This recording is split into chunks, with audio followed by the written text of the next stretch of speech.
Good morning, everybody. Good morning, everybody. Nice to see you, Krista, honey. Murray, Carrie, Robin, good morning. How's everybody doing? We're a small group here so far. That's okay. How's everybody doing? How is everybody doing? Have you all been, I think we've mentioned this last time. Man, oh man. I don't know what's going on with the energy. I haven't slept. Look at my hat. Laurie. Hey, Laurie, you're tired too? Oh my God. I don't know what it is. I haven't slept properly. I'm tired too, Robin. I haven't slept properly, I don't know, in like 3 months. It's like weird. Weird. We're gonna say some prayers for Miss Donna. I haven't heard from her. She's not feeling well and she's waiting for some tests. She talked about in the last live. Is it a beautiful day in Florida? Oh, nice to see that, honey. Are you comfortable sharing where you are in Florida? I don't know if you know, Marie, if you've heard that my parents used to go to Vero Beach all the time. That's where I spent the last 25 years of my winters, in Vero Beach, if you know Vero Beach. But yeah, we're going to talk about today. So kind of interesting. I asked I was trying to be a little bit creative. Okay, I was trying to be a little bit creative. Uh and I just with the thumbnails, and I thought, okay, for today's topic, I want to talk about, because we've been on this meth and the math topic, right? We've been on the math topic with Daniel and Nick Reiner, and we've been really talking about math and how it can affect people. And I also wanted to talk about this stuff going on with the blanket and the bath mat. And you're on Ponte Verde Beach between Augustine and Jacksonville. Okay, so you're so Jacksonville. I've been to Jacksonville. Hey, there you are. Honey, how are you feeling? How are you feeling? Did you get my email I sent you in the middle of the night when I couldn't sleep?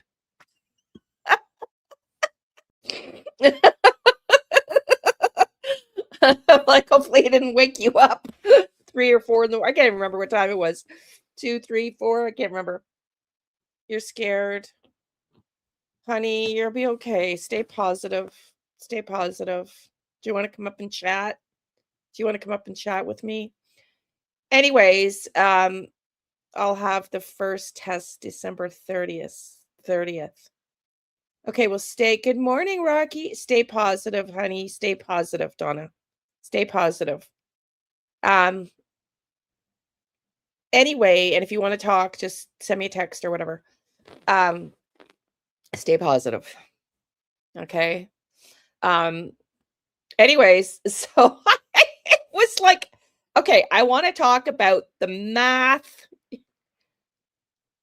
the bath mats, and the madness because of the topics of the other streamers that are putting out right now. And hey, Michelle, I just have to tell you, I asked Canva. Hey, watching from the UK, Janice. Nice to see you, honey bunny. I asked I asked Canva Pro. I have Canva Pro to create a thumbnail, what it would look like with meth addictions, mats, and madness. The picture in the middle is what we got for Daniel with respect to meth, mats, and madness. I thought it was pretty funny. So the blue mats, we're sending positive vibes and prayers. I know, honey. I know. Donna, do you want to come up and chat today with me? Anybody that wants to come up and chat. Speaking of coming up and chatting, there's a mega panel I thought it was funny too. Listen, this case is beyond sad. You don't have a mic. Every time you don't need a mic. I'm not using a mic. Hey, Joyful. Every time I look at these kids' pictures when I'm putting thumbnails together, I want to cry. Like I'm gonna cry just thinking about it right now, especially since I'm tired. It's just sad. It's sad. It's really sad. And sorry. It's just really sad. And so sometimes we need to have the release, right? The more relaxed release. So yesterday I was like, man, I was listening to Shannon from Shenanigans. Hey Lori. And I thought, okay. She was making some funny comments at the end. She was pulling cards and stuff, and it was fun. And I thought, okay, we really need to lighten this up. So yes, and it's laughter is the best medicine. Absolutely, because it does. It breaks my heart. But speaking of gravity or the impact of things, and there's going to be a mega panel that Shannon announced yesterday, tomorrow. I'm hoping to get in. I doubt it I'll get in. But if you've been here for a while, I've tried to help other channels that are starting out, allowing them, to come here if I can help them. I'm not a big platform, clearly, but other channel creators that are smaller than me, I've tried to give them an opportunity to give them some exposure. I've done that, but really nobody's done that for me, except for Justin on Clutch Them Pearls. And I'm probably not going to, to be honest, I don't want to cry, but I'm not going to have a car in a couple weeks, okay? Because I can't afford to get my car safetied to get my license in Quebec. So I'm going to have to walk to get my groceries and everything. So I'm not trying to be sobby. I'm not trying to have a sob story here, but it would be really nice if someone would support once in a while yours truly, who's tried to support other channels. And so I've asked if I can join that panel. Hey, DJ Autistic, nice to see you back here. Nice to see you back here. So anyway, it's okay. I know it's okay. It's not the end of the world. It's just that it's pretty hard when you have to let it lapse if you can't get your license transferred. It's not easy to get a lapse. So we'll see. Anyway, I'm okay. I'm okay, DJ. How are you, honey? How are you? So anyway, all that to say, let's get on to the topic. I'm hoping that, they'll put me on the panel, but it's tomorrow night. There's been 2 different times mentioned, so I'm not 100% certain. It's going to be I think it's being hosted on Charmaine's and Bree's channel. I'm not entirely certain, but I think that's what Shannon said. It's going to be hosted on Charmaine's and Bree's channel. No worries, honey DJ. That's okay. My mind's not exactly aware yet either, even though I've been awake a couple hours because I've been up all night. And a peak come together. I meant to say, what do you do when you get a pickle and a peak come together? What do you get when a pickle and a peak come together? Tell us, Joyful. You make me nervous when you adjust your chair. I'm picturing what? When you adjust your chair, I'm just picturing one of your future adjustments and falling right off that chair. I don't know what that means. What that means, Artie. Anyways, back to it. They're going to have a major panel with Justin, Sunny, It's a Criming Shame, Daphne's Case Files. I mean, a lot of creators that I love and follow. And Shannon and Charmaine. I meant to say Peach, not Peak. Okay. And then they're going to, it's just a power panel. And so that is tomorrow night. Again, I don't know if it's 7 or 8 p.m. Eastern. Because I thought I heard 2 different times. So I'm a little bit unclear. But that is going to be super, super cool. So yeah, just checking in to say hello, but I will be back in a bit so I can get ready to go run some errands. Perfect, DJ, no worries. Okay, so today we're going to talk about Math, maths, and madness. Math, maths, and madness. Okay, let's go. Let's just gonna play just gonna play some stuff here. It's called A Sour Wild Juicy Fruit. Very cool. Very cool. Okay, let's watch Law and Crime Network. Law and Crime Network. This is just you know what? Was just a month ago. So I haven't watched it. It's took them a while to report on this case. So I don't really know. It's probably not going to be anything. It's not super long. And then we're going to get into the really fun maths, and madness topic. But I want to just watch this first because I haven't seen Law and Crimes. The two kids with no clues were Jack and Lilly. And this, again, they only did a month ago. So they were a little late to the Jack and Lilly story, but nonetheless, they've arrived. So let's see what they had to say. And then we're going to get into the math, and the madness. Reported to police that her children vanished from their room, and they haven't been seen since. Their mother has been pleading for their safe return as the search continues. We're taking you through what police say happened, plus where the investigation stands now after the young kids haven't been seen in months. This is Inside the Crime, presented by Law and Crime. I'm Elizabeth Milner. Hey, by the way, there's a reason Law and Crime is the go-to spot for true crime content. Just like there's a reason Morgan & Morgan is America's largest personal injury law firm. They have over 1,000 attorneys, and they've recovered $25 billion for more than 500,000 clients. In the past few months alone, a client in Florida received $12 million when insurance offered just $350,000. And in Pennsylvania, another client was awarded $26 million, 40 times the insurer's offer. Morgan & Morgan makes it so easy to fight. I know, thank you. I know, Michelle. I know. So if you're injured, start a claim at forthepeople.com. Been a long freaking journey, rather. Or scan the QR code on your screen. Yeah, it sure has been a long. This case has captured international attention. How do a 6- and a 4-year-old just disappear for months? Was it random? Was it someone inside the home? Did these two just wander off? All those possibilities are being explored, making their disappearance that much more mysterious. Yeah, and I just want to say thank you to everybody that shows up and supports me every live, even if you can't show up for the lives and you watch the replays and you comment or you hyper my videos or you email me. You know, I just want to say I love you all and I really, truly appreciate you all. I really, really do. Thank you for everything that you do to support me, everybody. Jack and Lilly Sullivan were just the sweetest little children, according to their mom. She posted this on Facebook just last week on October 13th. As a mother, I love my children more than life. Because you're on the so heartbroken not being able to hold my two children. Okay, sorry. We're running 2 streams. So Donna, whoever you see the cell phone icon. So Artie Man, Donna, you're on the cell phone. There's 2 streams. There's the wide one for your desktop or your TV. And if you're on your cell phone, you're on the cell phone. And the chats are separated too.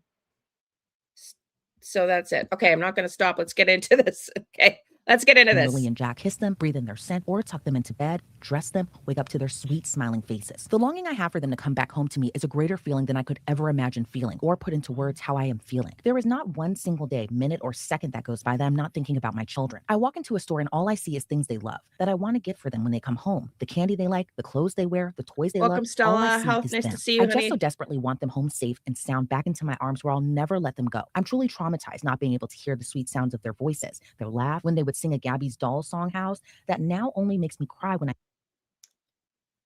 What do you guys think of this statement? What do you think of this statement? I just so desperately want them home safe and sound back into my arms where I will never let them go. I am truly traumatized not being able to hear their sweet sound of their voices, their laugh when they sing a song, when they would sing a Gabby's Doll house song that now only makes me cry when I hear it, because all I hear is Lilly and Jack singing along. Not being able to breathe in their scent when I embrace them tightly. I don't want these moments to be memories. I want my babies home, my Lilly, May, and Jack. The pure pain I suffer of just not knowing where they are has impacted my life and M and my family in the most. I don't know what M is. My life and M. Who's the M? and my hear it, family. because all I hear is Lilly and Jack singing along. Not being able to breathe in their scent when I embrace them tightly, I don't want these moments to be memories. I want my babies home. It's My all Lily, Millie, and sad. It Jack. is, The honey. pure pain I Hey, Anne, suffer nice of just to not see knowing you, where they are has honey. impacted my life Oh, and Anne. my family in the most devastating way. Life feels extremely hard to keep going. You won't believe what happened, Anne. Yesterday, after you left, I find the in court after we got off. I find the in court 30 seconds clip of Alan Jackson with Nick Reiner in court. Yeah. Yeah, no, Malaya said this statement. I know. I'm just wondering what you think about it. Okay, let's keep going.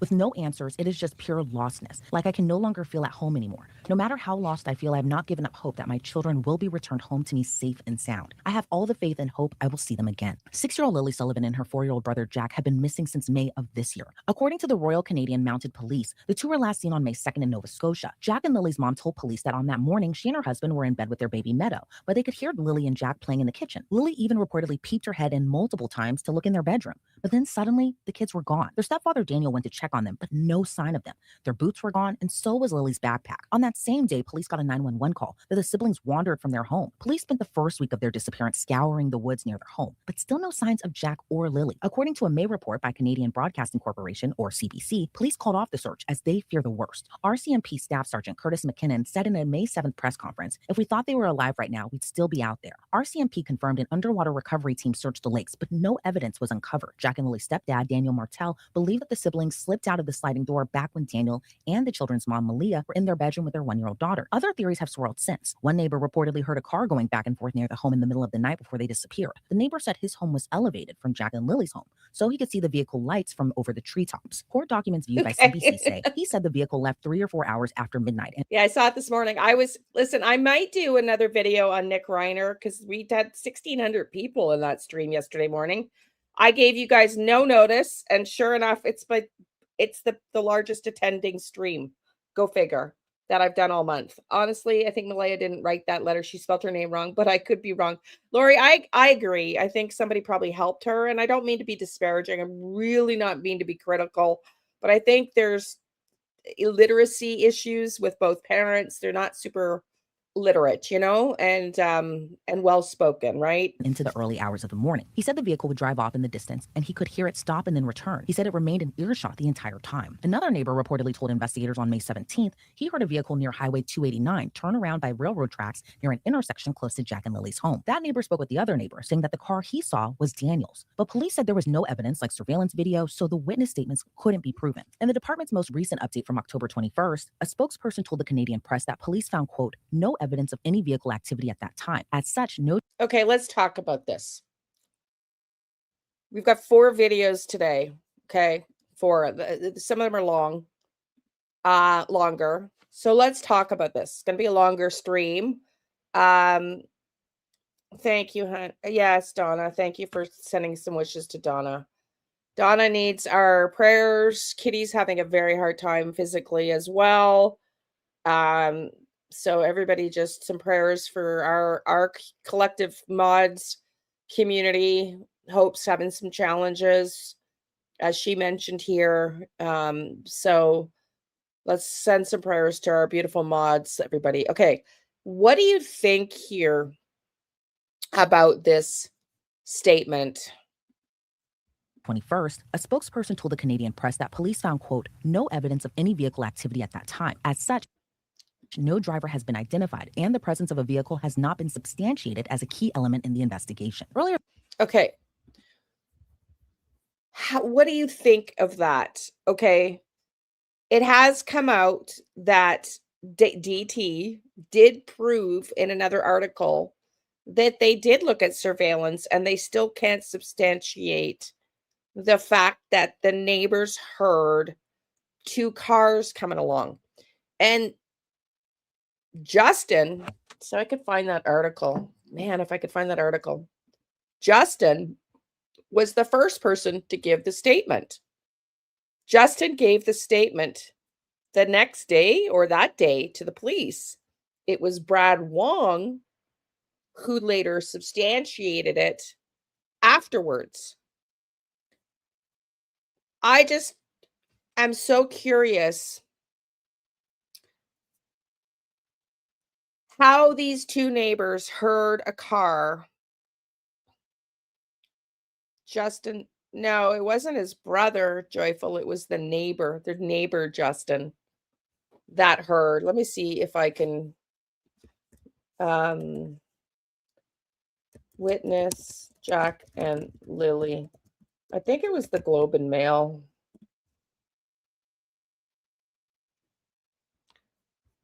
I should have pulled it up. Here we go. CBC, sorry. No, it is the Globe and Mail. Okay, let's pull it up. I don't have can I? I actually ended my subscription. But I can see here in the Globe and Mail, October 21st, it says, just the title, RCMP find no evidence the vehicle was involved in the disappearance of the Nova Scotia siblings. I'm going to see if I can pull up the dates. I know we've shown this before because, Krista, you were so interested in who reported when. Okay. So let's look at this. Let's look at this. We're going to go back to this. Hey, Wendy. Nice to see you, honey. We're going to come back into this. Don't worry, this law and crime article. I just want to show you, okay? On May 9th, so this is the article we've read many times, right? But I guess I can read it again. It's not that long. Witness described hearing vehicle the night before Nova Scotia reported missing. Now, this is not the Globe and Mail article that I'm saying that shows. It's not the Globe, and I thought it was Brad Wong. Yeah, Brad Wong was not the first one. That's why I want to read this, because Brad Wong was in my vision, and I don't trust Brad Wong. Sorry, I don't know him. I've never spoken to him. So, but my initial thought is he's got a criminal past. I just don't know. So this is not, just to repeat, I'm not saying this is the video this is the one that DT showed that he was trying to say proved his point. It's the Globe and Mail one, but I didn't continue I only subscribed to the Globe and Mail because I wanted to read one article with the paywall, and then I canceled because I just don't have the $3 a month to spare if I don't need it. So witnesses describe hearing vehicles that night before Nova Scotia reported missing. But what I want to show here, and it says RCMP say review. Oh, it does say review of surveillance footage found no evidence of vehicle activity. RCMP say review of surveillance footage found no evidence of vehicle activity. Two people who live near Lilly and Jack Sullivan's home told police they heard a vehicle coming and going in the middle of the night, just hours before the Nova Scotia children were reported missing, court documents show. However, RCMP confirmed Monday a thorough review of surveillance footage from the Gerlach Road area of Pictou County found no evidence of any vehicle activity at the time. So I was wrong. This is the article. Sorry, y'all. Donna. Donna. Honey, that's so nice of you.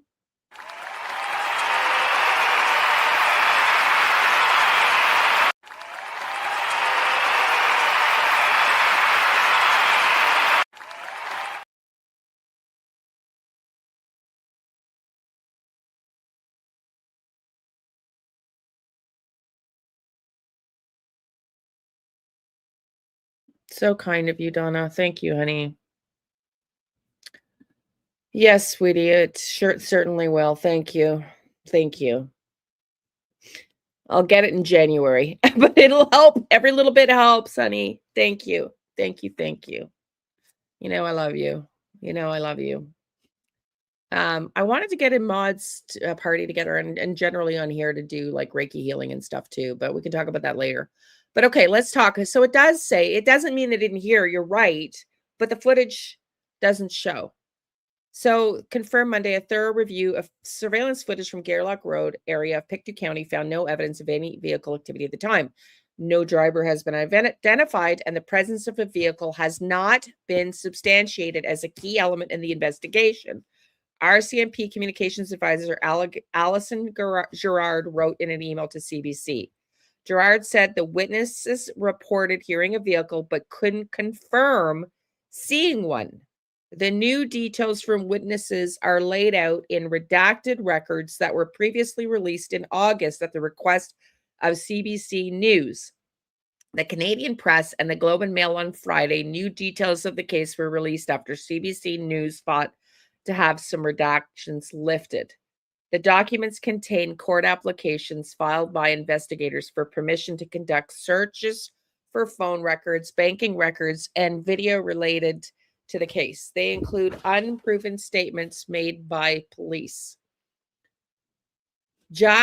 Lilly 6 and Jack 4 were reported missing on the morning of May 2nd when police received a 911 call from their mother, Malaya Brooks Murray. She told the police they had wandered away from their home in Lansdowne Station, a sparsely populated community about 140 kilometers northeast of Halifax. So somebody asked yesterday how far Halifax was. 140 kilometers is about an hour and a half if you're doing 100 kilometers an hour. Truro is 45 minutes away, which is also 45 minutes away from Halifax. So they're the siblings lived on the property with their mother, their stepfather, Daniel Martel, and the couple's 1-year-old daughter and Martel's mother. On May 9th, 2 constables had a conversation with Brad Wong, who lives near the home. He told them a loud vehicle coming and going from that area in the early morning hours of May 2nd. Told them he heard a loud vehicle. He said his residence is at an elevated position from Daniel's residence, and he could see the vehicle lights over the treetops, said RCMP Corporal Charlene Curl in her written request to the court. He said the vehicle left 3 or 4 times after midnight into the early hours of the morning. He said the vehicle would drive off in the distance. He could hear it stop and then return. He said it remained in earshot the entire time. See, you're right. So, okay. So you're right. And thank you, honey. You guys are so sweet. Honestly, thank you.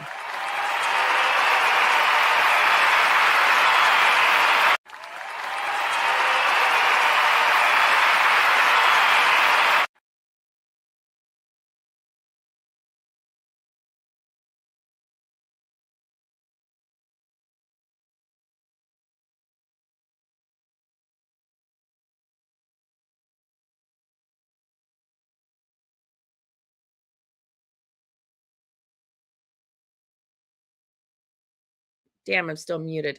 You're right, whoever said that. In this article, it says that Brad was the first person. Can you hear me now, honey? I think you can hear me now. Can you not? You're still talking muted, but I think you can hear me now. Okay, thanks. Because there's a delay, so I get all these muted and I'm already okay. Thank you, everybody. There's a delay. So you're right. This one does say, but I've read on another one. I don't know if it's the Globe and Mail one that I can't get access to now. Because we've read it here before.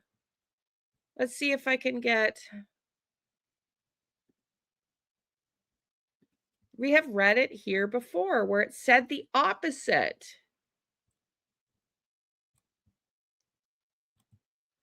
So bizarre. The first 2.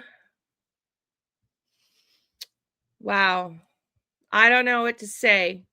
Because I'm going to look for that. Oh gosh, if I can remember. Because you're right. This one does say Brad made the first report. And then Justin, on May 17th, a constable took a statement from Justin Smith, who also lives in the area. But I swear to God, we read an article where that was the opposite, and it was the reverse.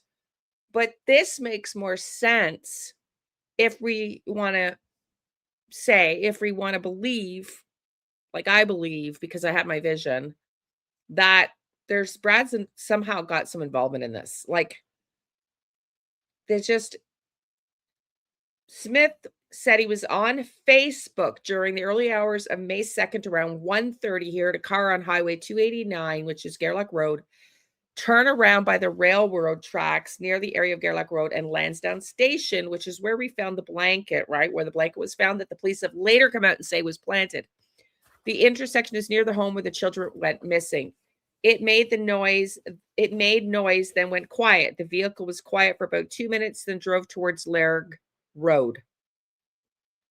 The RCMP member wrote. Justin Smith later spoke with Brad Wong, who informed him Daniel's vehicle came and went 5 or 6 times that night. Wong said the car Smith heard was Daniel. Yeah. The records detail Martel's account of the evening before the kids were reported missing. He told police he went to bed fairly early and didn't wake up until it was light the next morning. The document said Brooks Murray told police she put Lilly and Jack to bed first, then their 1-year-old daughter, and then went to bed herself around 9. She said Martel stayed up and was going to clean the house for her, but it wasn't clean when she got up, so she doesn't know what he did.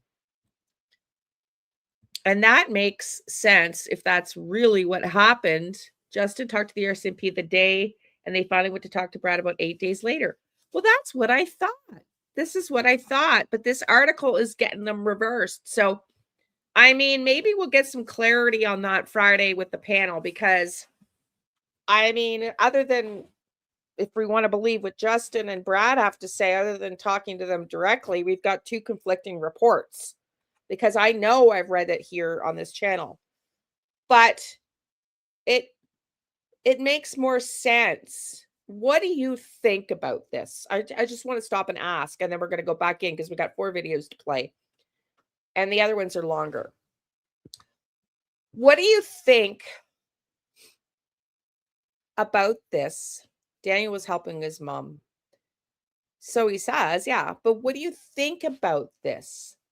What do you think about the fact that we don't have evidence to substantiate what they're saying? What do you think?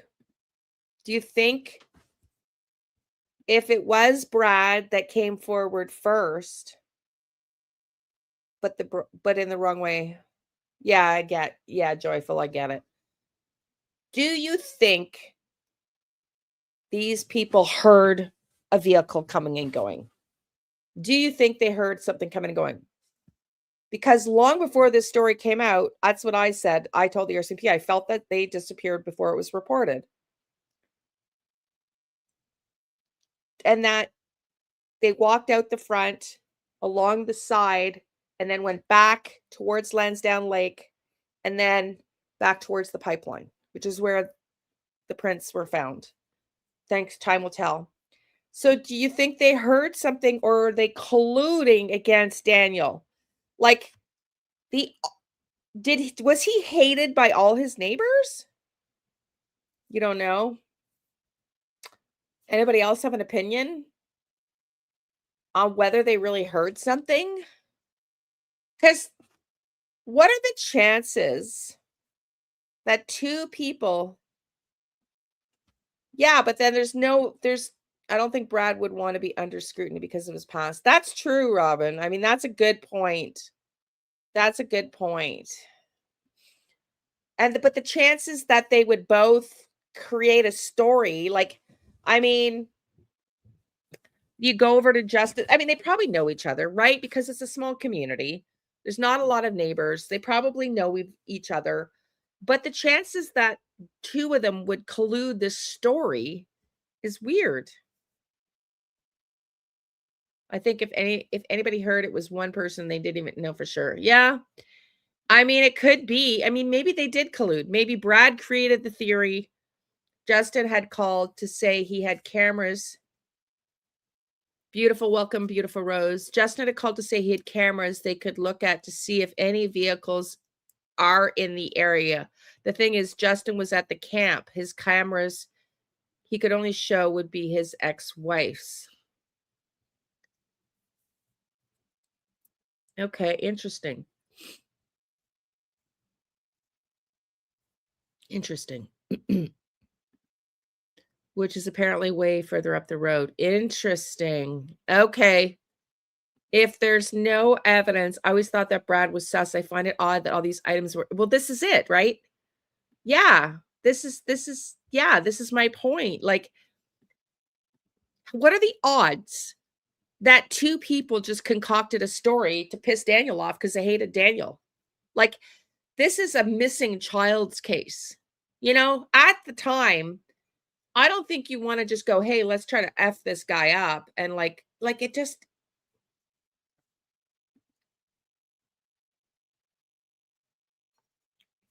yeah,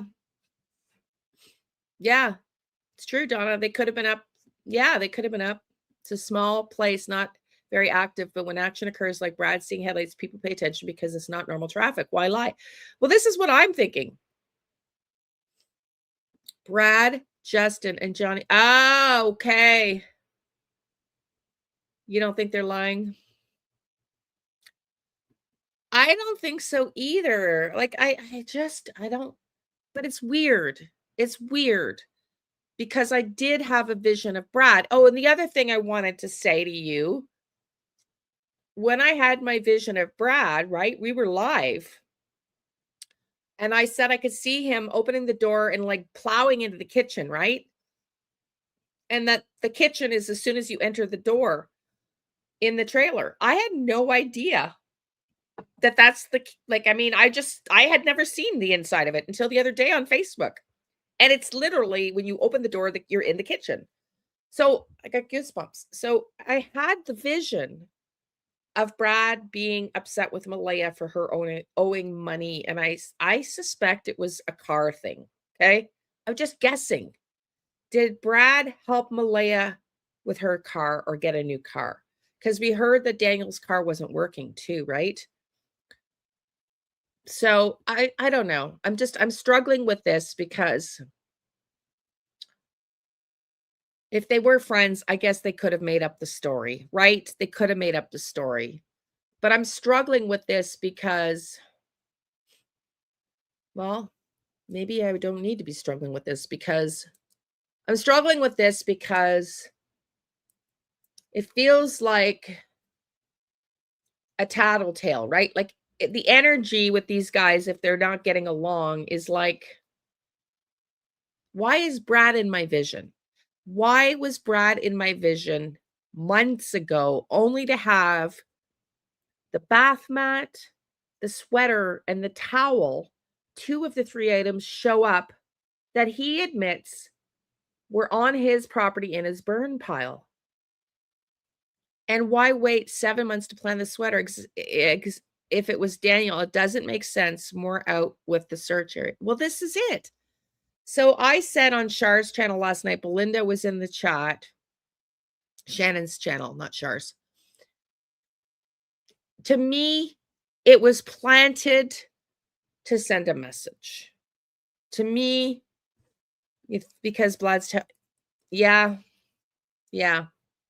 I just don't understand why Brad was in my vision. I'm having a hard time I'm trying to piece it together. And I don't understand what the purpose of him being in my vision was, other than, I don't know. I don't know. I really don't know. I can't even answer I can't. Other than he was there in the vision months ago. So it's very interesting. But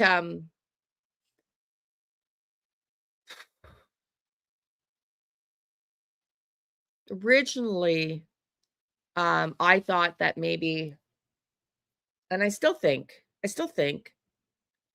that Mr. Geddes, the young one, helped Darren in some way. Okay. Or Daniel in some way.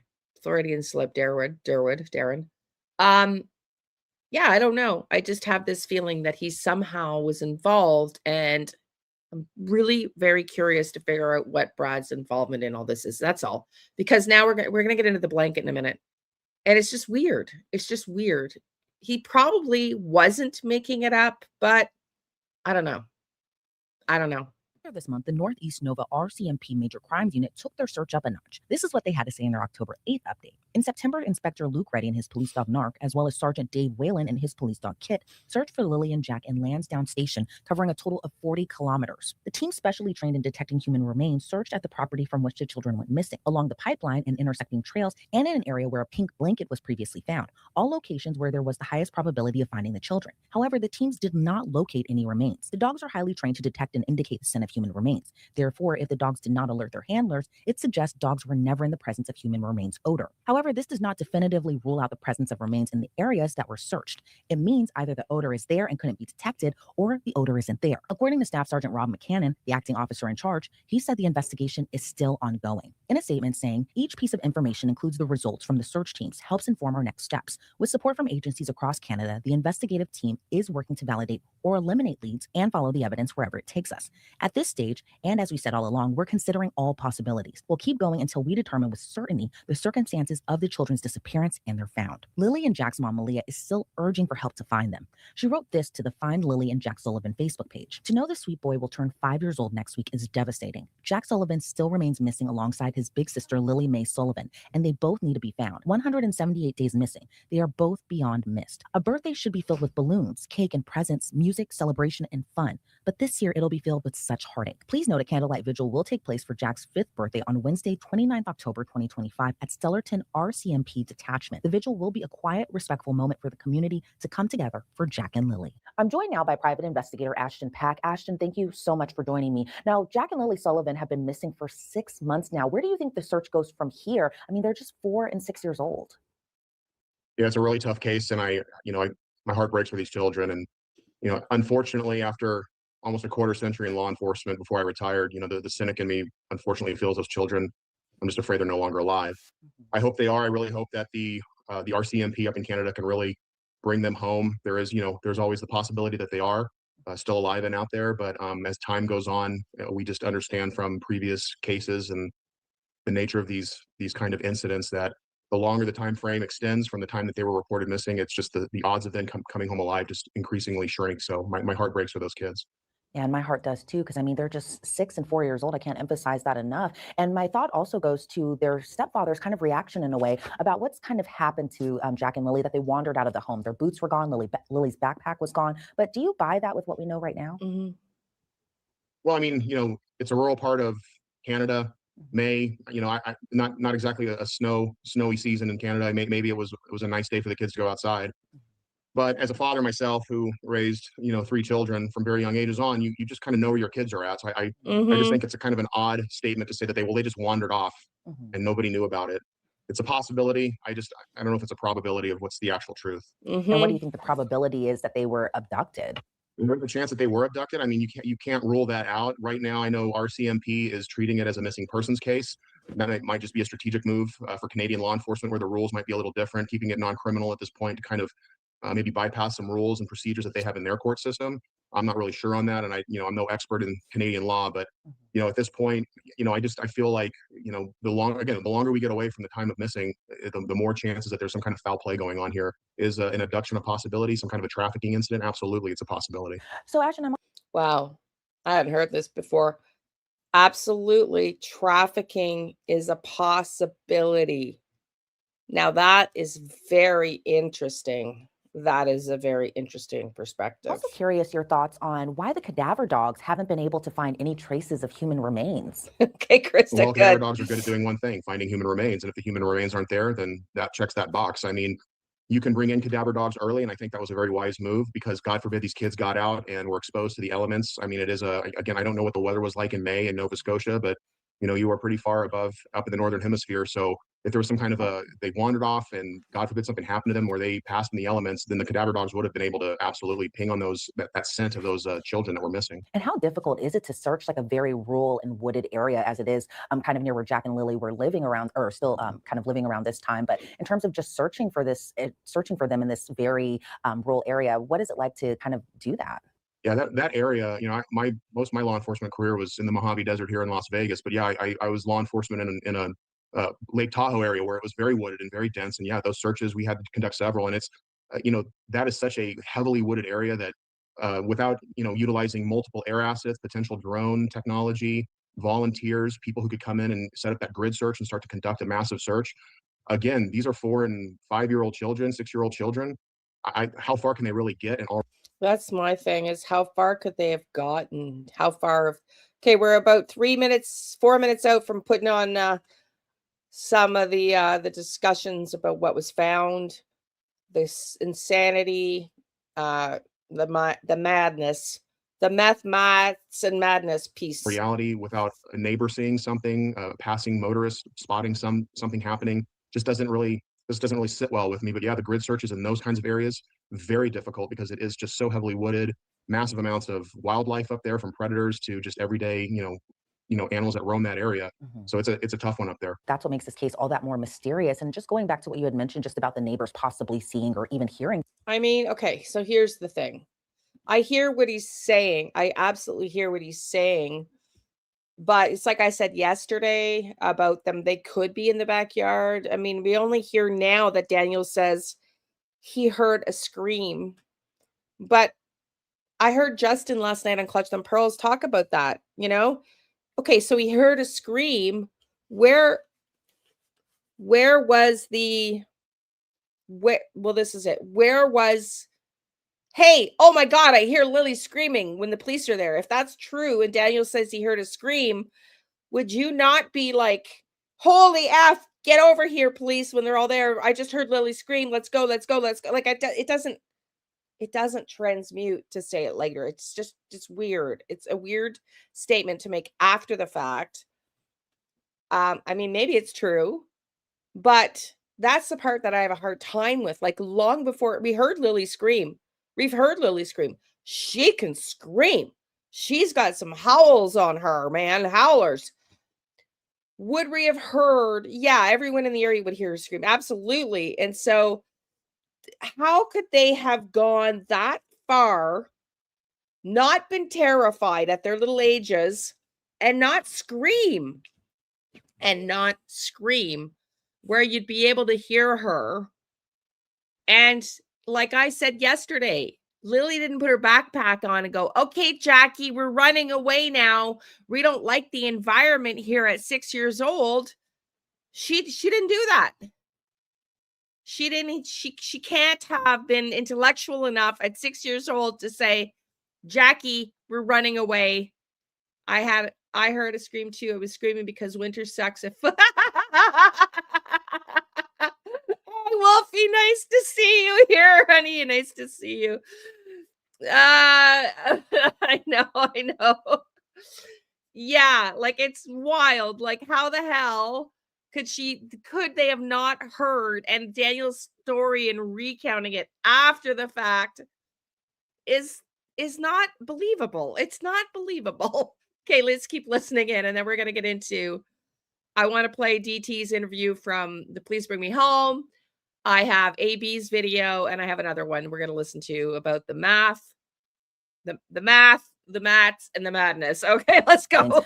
I believe like 2 neighbors claim that they heard a car going back and forth around the time that they disappeared, but police say that they were unable to verify that. What are your thoughts on that, especially since we're in 2025, especially since we have a lot of digital evidence like surveillance video, all of that sort, but it seems like from what police are saying, this particular area didn't have a lot of video surveillance footage. Yeah, this is a very rural part of the world. There is not, like in the cities where we have cameras on every corner, multiple neighbors with multiple Ring or home video surveillance systems.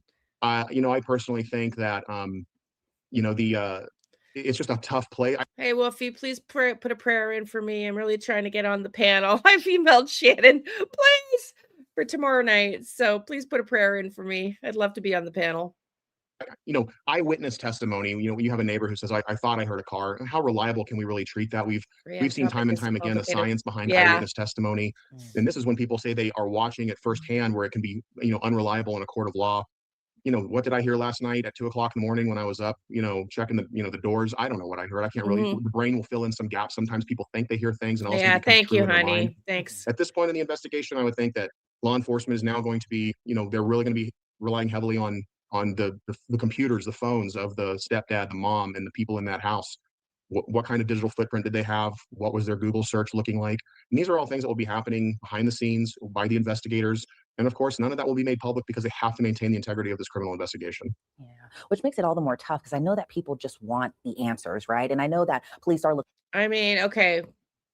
I think personally at this point in the game, and if I'm wrong, I'm wrong, and I will apologize, but I don't believe, just my opinion, I don't believe these kids walked out the door. I said that when I called the RCMP May 9th. I realize you guys think they walked out the door. My vision says otherwise. They were removed. And I still stand by my visions. And I still stand by the fact that I do not believe these kids just walked out the door. I think at their ages, I think I got to go. See you later. Okay, sweetie. Bye, Joyful. I really think there's no way they could have walked out on their own. And we wouldn't have heard them. They wouldn't have caught up to them. They wouldn't have found them with the cadaver dogs by now. It doesn't make sense to me. And when you add in all the things we've talked about recently with the risk factors that were present in this home, there were a lot of the risk factors that show up in missing kids cases that we went through a few times a few days ago in the live, and it doesn't seem plausible at this point. If I'm wrong, I will apologize. But at the same time, I've also said that I think Daniel has knowledge, but I think there was other players. Into bank records, video surveillance where they can find it, GPS tracking, text messages. And I know that's going to be very important in a case like this, but there are still no new leads after 6 months. Are you pretty surprised by that? Yeah, that's pretty shocking because you would usually be Mhm. able to get a search warrant for the home, the computers, the digital devices, even the cars. The cars today all have computers in them. Everything is downloadable. Everything can be extracted and its data can be analyzed by law enforcement. So I am pretty surprised that there's been no real advancements in this case. Yeah. And both Lilly Okay, and he's an ex-officer, and this is a month ago, 6 months in, and he says, "I'm quite surprised." So am I, and disappointed. And I hope we get some answers soon. Jack's mom and their stepfather have reportedly been cooperating with police. I Like, in your know. opinion, and I hate to kind of pose this question to you like this, do you think that they had anything to do with their disappearance? I know it's easy for true crime watchers and people who are kind of, Thank in the you, police world Wolfie. to kind of believe that something inside the house might have been the motive here. But If what do you I'm think? not, I won't. Well- I won't be able to because I promised I'd take care of my grandson. So if I'm not on, I won't be able to call in. I'm gonna keep doing what I planned, and if I get on, then I'll be on, and I won't babysit, but I won't be calling in because I'll have my Well, I grandson. learned one thing in my time as a law enforcement officer is just you never assume because you can think it's the stepdad, you can think it's this, it's that, it's human trafficking, some wolves got the kid. You just don't know until you run the investigation as hard as you can run it, as fast as you can run it while maintaining integrity of the case. I have gone into cases in my lifetime, even now in my private investigation work with clients. I'm sometimes so surprised with what I end up finding to what we thought we were going to find. So I just never want to assume that. Plus, it just doesn't maintain integrity of the case to make a presumption. Let these people have their presumptions of innocence. I know there's a ton of red flags, but sometimes, we've seen red flags. If there's red flags and we think that there's something not right, let the law enforcement officers put the pieces together. You can have the information right, or you can have it right now, but you can never have both. Right, exactly. And I know that it's easy to jump to conclusions. And I hope that, Jack and Lily are able to make it very home safe. And I would hate to think that something terrible had happened to them. But again, no arrests have been made. The parents have not been named as suspects or anything like that. So we'll have to wait to see how. So, I mean, he's even saying, there's red flags in this case, there's red flags in this case. Okay, everybody, if you're just coming in here, do all the YouTube things, please. Do all the likes. This is what I asked Canva Pro yesterday. I said, I want to talk about the math.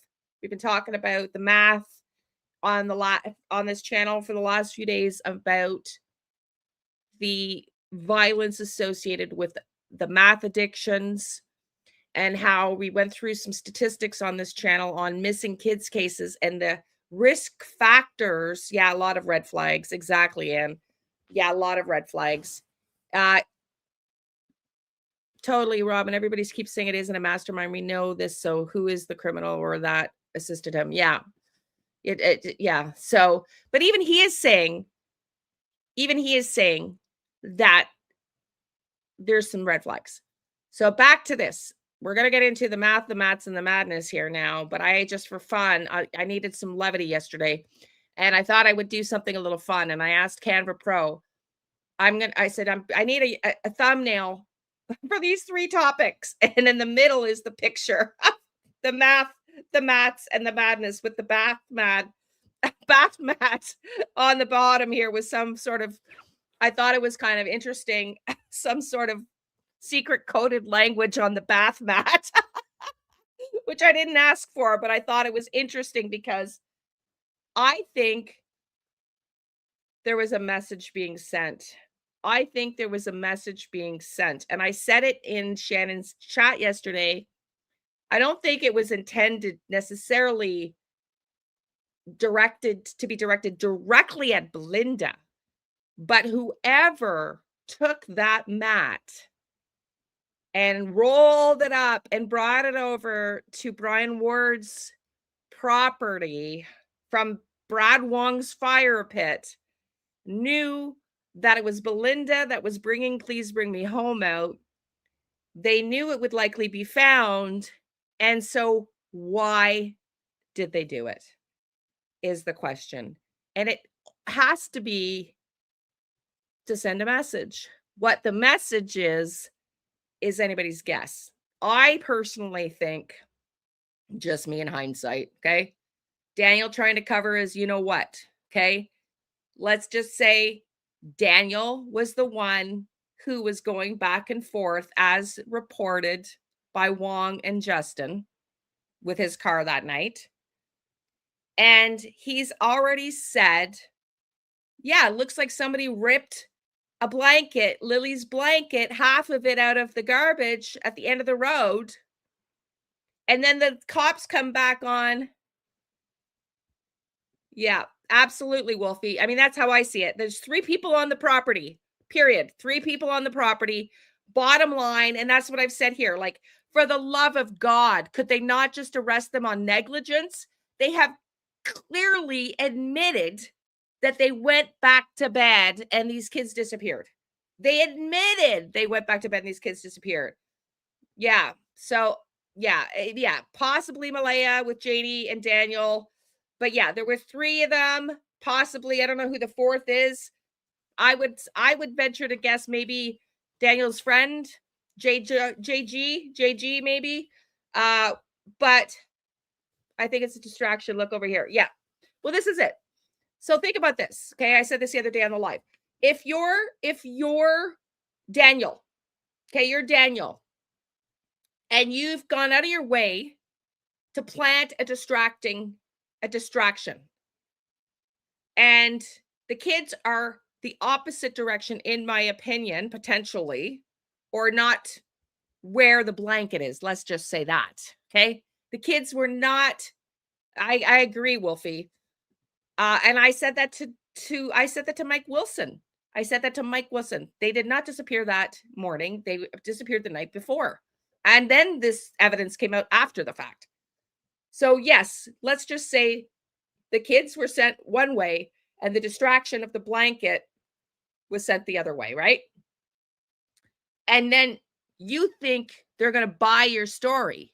You think they're going to buy your story that the kids are where the blanket was found. Yeah, Friday morning was damage control. Absolutely. You think they're going to buy your story where the blanket was found. And then the cops come out and say, according to Daniel, in his own words, they think it was planted. They think the blanket was planted. Now, you're the only person whose garbage was broken into. You're the only person who had somebody rip something out of your garbage that belonged to the missing children. What do you look like now? You look like you're the one that took your blanket and ripped it out of your garbage and put it over there, right? That's what it looks like. So I think this was an opportunity to cover their you-know-whats and say, look it, somebody was in Brad Wong's garbage too. And they took it and it went up over here. I mean, I don't understand. Maybe there's another message in it. Tell me what you think. someone is planting stuff on people's properties out there. Pointing fingers might be a third party issue. A warning to everyone out there. This is about the rugs. I mean, it could be Smarty One. It could be a warning for other people. Hey, Hope, honey. How are you feeling? Nice to see you, honey. In the documents, Malaya said she put it in the garbage. Daniel and Janie said he did.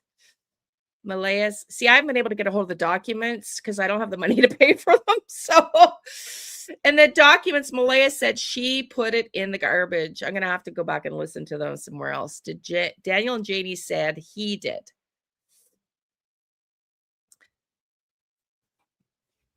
If the police were to charge them now, they would lawyer up. Yeah, I get that. They're going to lawyer up anyways. But listen, I'm not the cops.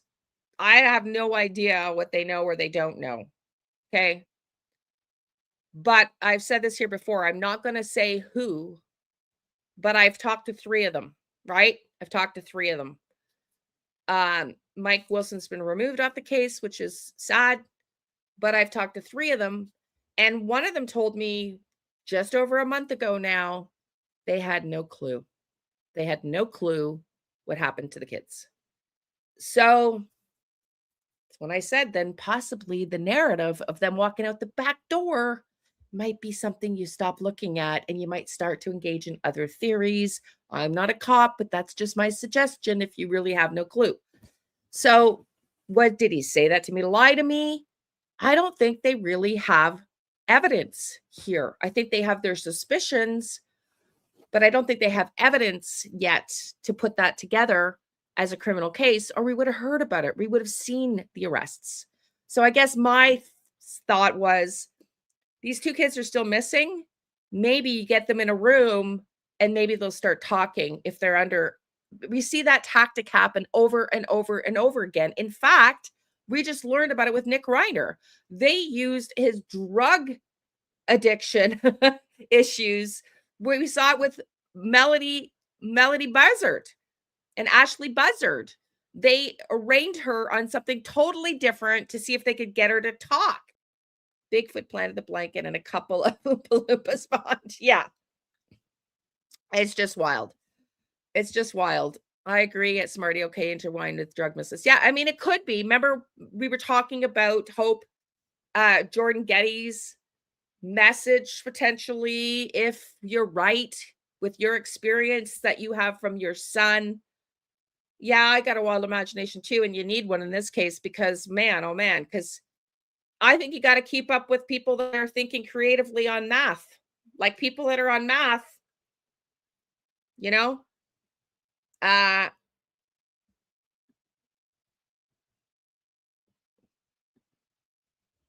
MMO. Yes, thank you. This is why I said criminal investigation. Who is assisting them? I don't think it's a full scale, but they're the mafia. Yeah, there's something interesting about the community that maybe are very, very anti-police out there, or they have a history, some of them, of having, less than desirable police involvements. But yeah, okay, let's get into the math and the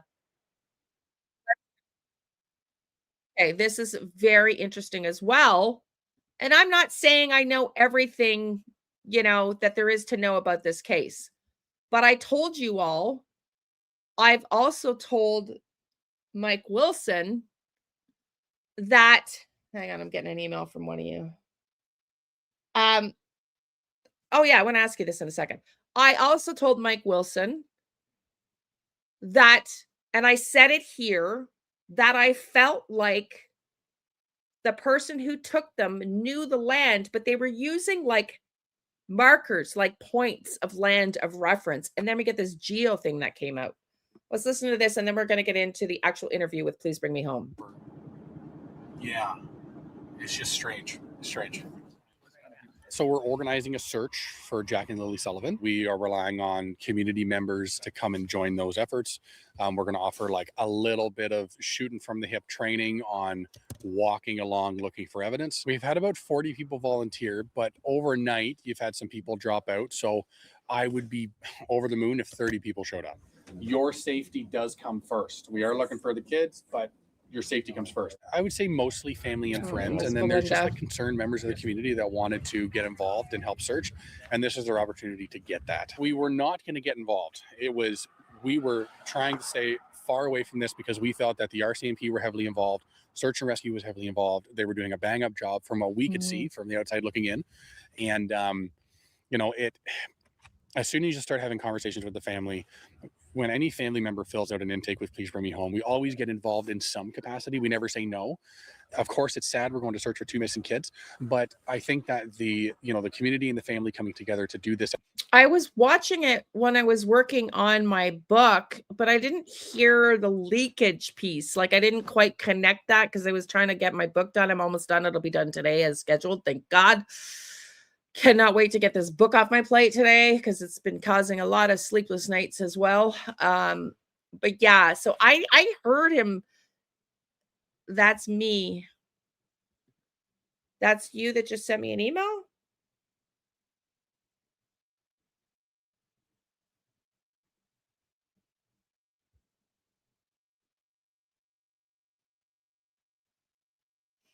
I want to ask you something else, honey, too. He was making the sound of blue, then changed to LMB car. Ah, okay, got it. Got it. Thank you. Okay. Because I was trying to get stuff done, so I didn't pay attention. But yeah. So I'll ask you something else in a minute because I got asked to do a collaboration with a community. I just want to ask your opinion on it and tell me if you think it would be something you'd be interested in. But let's listen to this effort. first. And a crew coming from Ontario is hopefully overpowering that somberness. Okay, Mikey, we're going. Stay safe. You guys good?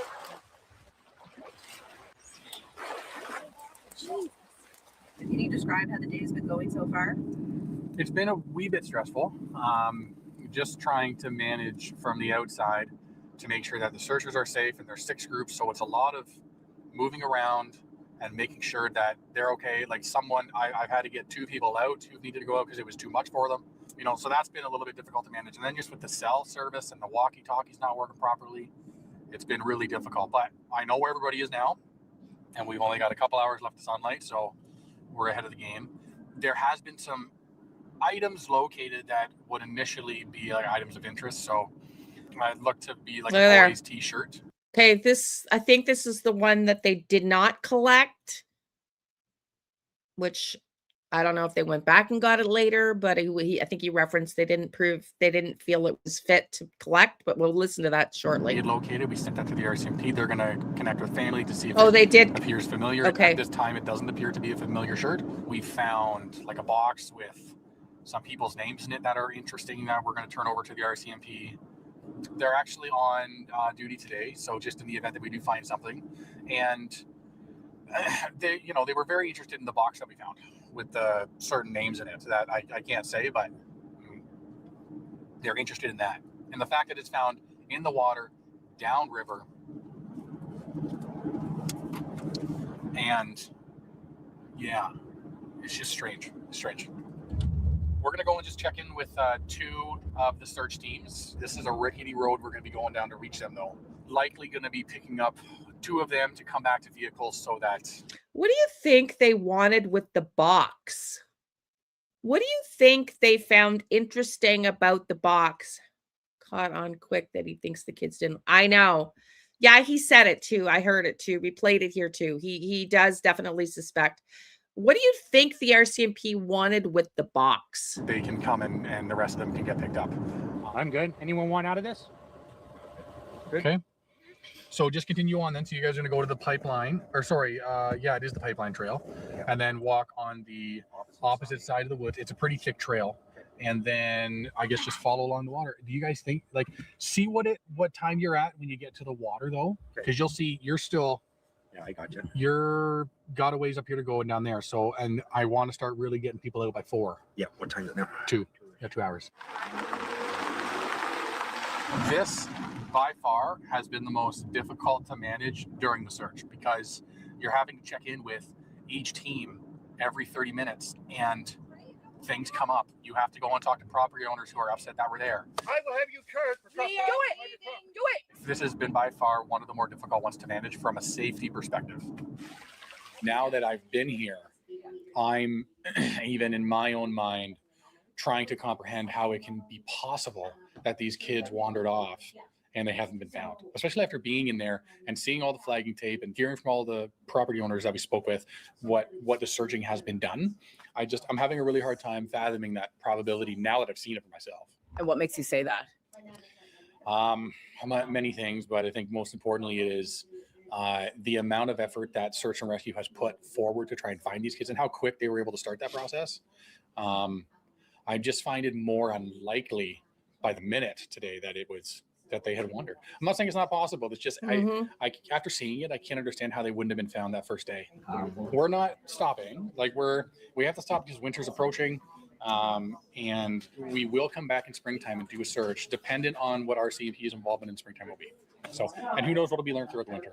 When the families ask for help, you can't really say no, whether it's a current case or whatever. We have the capacity to do it. We shot from the hip here and planned this in 2 weeks, and we were able to do it. And we were able to clear many kilometers just by asking for locals to come help. So it can certainly be done. And we're in it until they're found. I wanted to go, as you know, I was going to go. And then because I have a girlfriend who lives in Truro, and she said I could absolutely stay with her.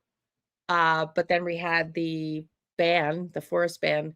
Yeah. So what was found, Krista, was the geotechnical box, right? We're going to listen to that interview now. But it's just weird. Like, why would they want that? Because it was dated years ago. Daniel's name was in it, but it was dated years ago. It just is interesting that they wanted that, to me. And there was other things that they didn't prove. It was stated, rather, we don't know for sure, that they didn't want other things. So I just thought that was super interesting. So let's listen to the interview now. It's an hour-long live from Nick from Please Bring Me Home on DT's show. About his discussion about the search. So DT show. And let's listen to this. Let's listen to this. Whoops. I have not listened to this yet, so we're going to listen to this together. And let's see what he has to say. Hopefully we get some more answers to a lot of the speculation. Oh, by the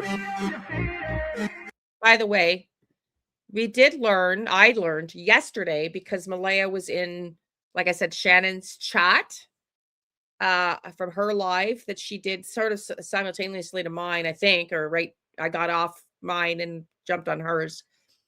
And Belinda was in the chat and she clarified. I asked if there was blood and she said no. So we don't know what it was, but it's not been confirmed to be blood. So I just wanted to state that. Okay, let's listen in now. On the side of a victim's a family member of a victim, a lot of people see the impact, that a person that commits a heinous crime on obviously the victim, and then we see the impact of the court system and the media system of who the suspect is and the purpose. Nobody ever really sees what happens to the victim and their the victim family member. So we're going to get an insight on that on Saturday. So make sure you guys like, comment, and subscribe. Without further ado, let's bring in Nick. He's from Please Bring Me Home. Nick, welcome to. Shannon was here with us the other day when she was in the chat, and we invited her up and she came on. It's true tea time with Shannon, true crime and tea time with Shannon, or something to that effect. I'm sorry, I don't know the exact. I can't remember the exact order, but something to that effect. But we did talk about it here. Okay, let's focus on the discussion at hand here. How you doing, my man? Hey, yeah, I'm good. Thanks for having me on here. I appreciate it. Yes, sir. Yes, sir. It's good to have you. If you would tell us a little bit about how long you've been searching, how'd you get into searching, a little bit about yourself? Yeah, so Please Bring Me Home. The idea started around 2016. Just with a local case to Owen Sound, Ontario, that me and a few friends were just very curious about. And after we became curious about that, and that became public, more families began reaching out, wanting us to help, especially locally. And then more people wanted to join Please Bring Me Home to help. So in 2018, we actually gave it an official name. And the you know, trying to explain what it is that we do has always been difficult, but it's really, is there always something that can be done when it comes to missing persons cases? And I think there always is. Cases become cold because there's nothing really to act on. So we try and, you know, why is nothing being acted on? Why is no information coming in? Does that mean we got to put a billboard up somewhere? Does that mean we want to do a social media campaign? Do we want to put a story out in the paper? You know, put anonymous questionnaires in bars that certain people hang out at in hopes that they'll mail information in. And but what we're most known for, I think, is just the searching aspect. There are cases that we will get involved in an investigative capacity, and we can talk about kind of that wall that we're keeping up when we talk about Jack and Lilly.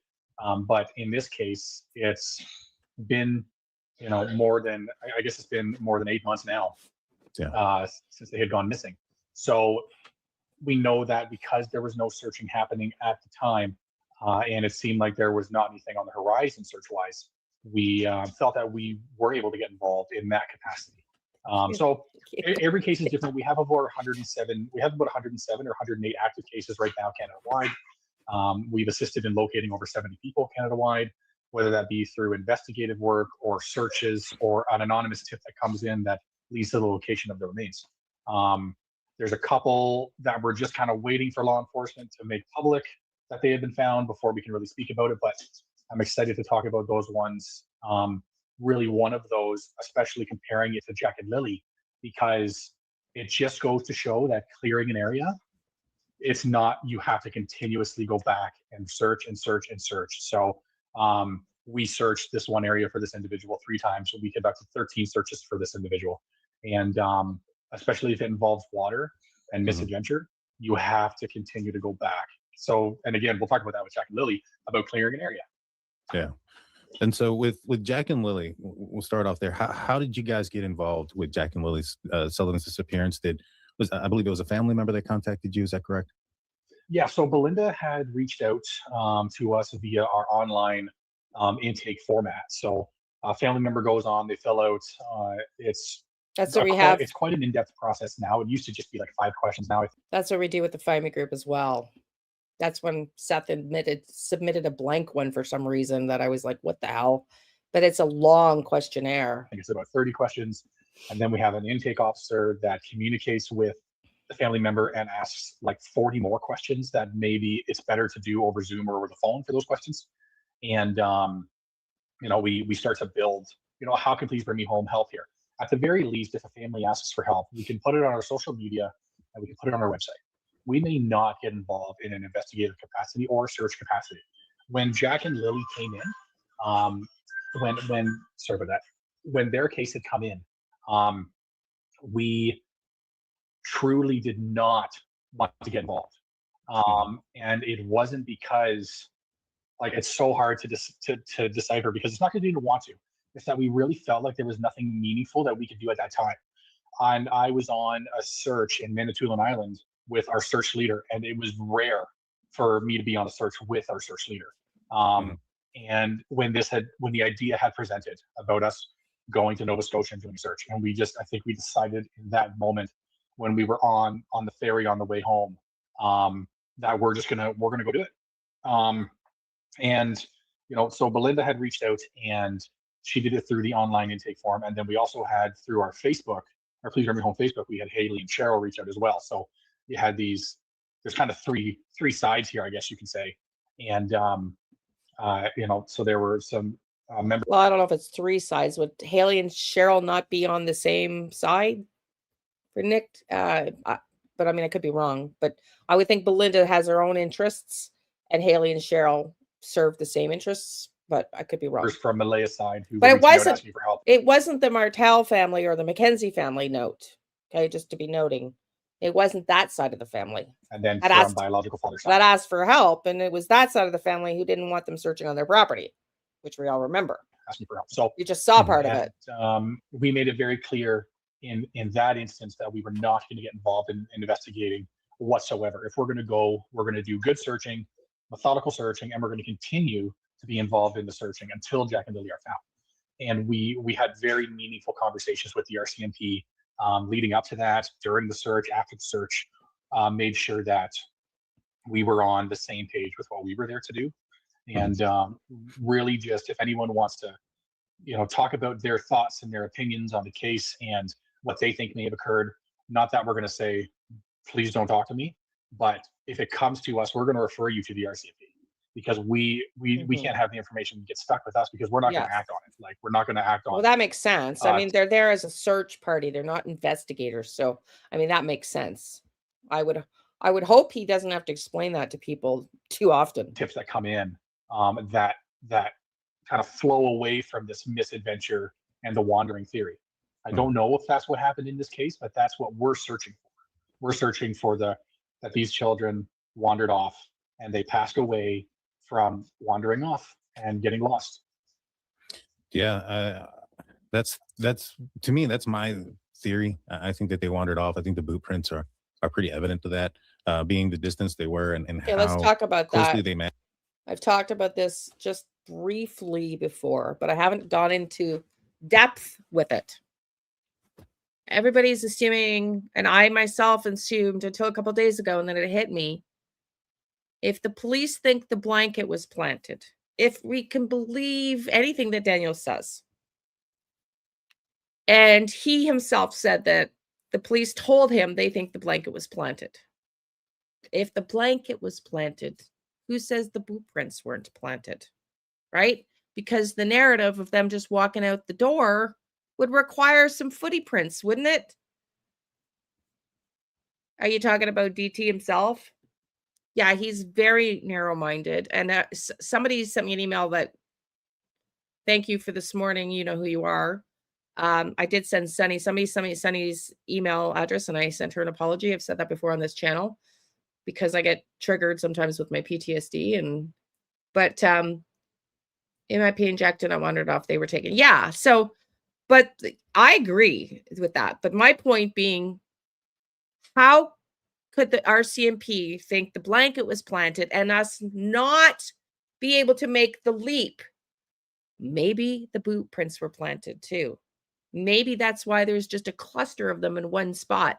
Maybe when Daniel said he was running up to go check the kids, because apparently one of the boots was found under the couch too. I don't know how true that is, but maybe they had another pair of boots and Daniel went up the hill and boot, boot, boot with a bunch of boot marks. Or that night before the kids were removed, the blanket was planted, the boots prints were planted, and then the kids taken. We don't know. But if the police think and told Daniel they believe the blanket was planted, assuming that is true, why can the boot prints not also have been planted? If you're going to go all in on trying to do deception and get them to look over here by planting the blanket here when the kids were taken there, you're absolutely capable of planting the boot prints. Maybe that explains why there is a perfect line from the house to the blanket fragment and on the boots. Yes, right? I said it before, and I don't think anybody's talked about that. We are assuming those are legitimate boot prints. We're assuming. That also could explain if you're in your meth head manic panic, and you're trying to set something up, and you're going that way to plant a blanket that you had to rip out of the garbage can in your friggin' pandemonia, or it was hanging on the back of the railing and you rip it and you put part of it in garbage, part of it on over there. Maybe you only take one boot because you're not thinking about, oh, I got two different children's boot sizes. I got to bring two boots up there and plant them.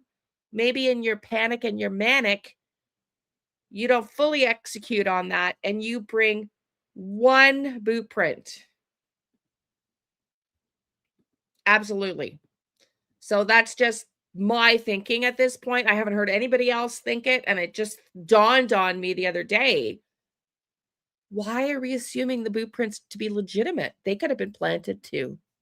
That's all. Exactly match what Lilly's boot prints that are missing that were just purchased. Down to the 29 still being on there, which I'm assuming that number that stays on the bottom of the boot on the tread is something that only happens with relatively newer boots. I would assume that wears off after a while. And so her boots were just purchased in March. So those two things kind of mesh. And so once you guys decide that you guys are going to go out there and do a search for Jack and Lily. I'm sure there are certain things that need to be logistically managed. You know, who's going to search and where you're going to search.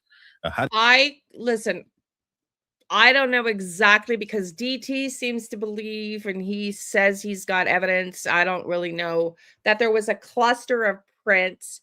I had only heard that there was one boot print, so I'm not clear. But whether it was one boot print, I think DT himself thinks there was only one size of footprint. I don't know for sure.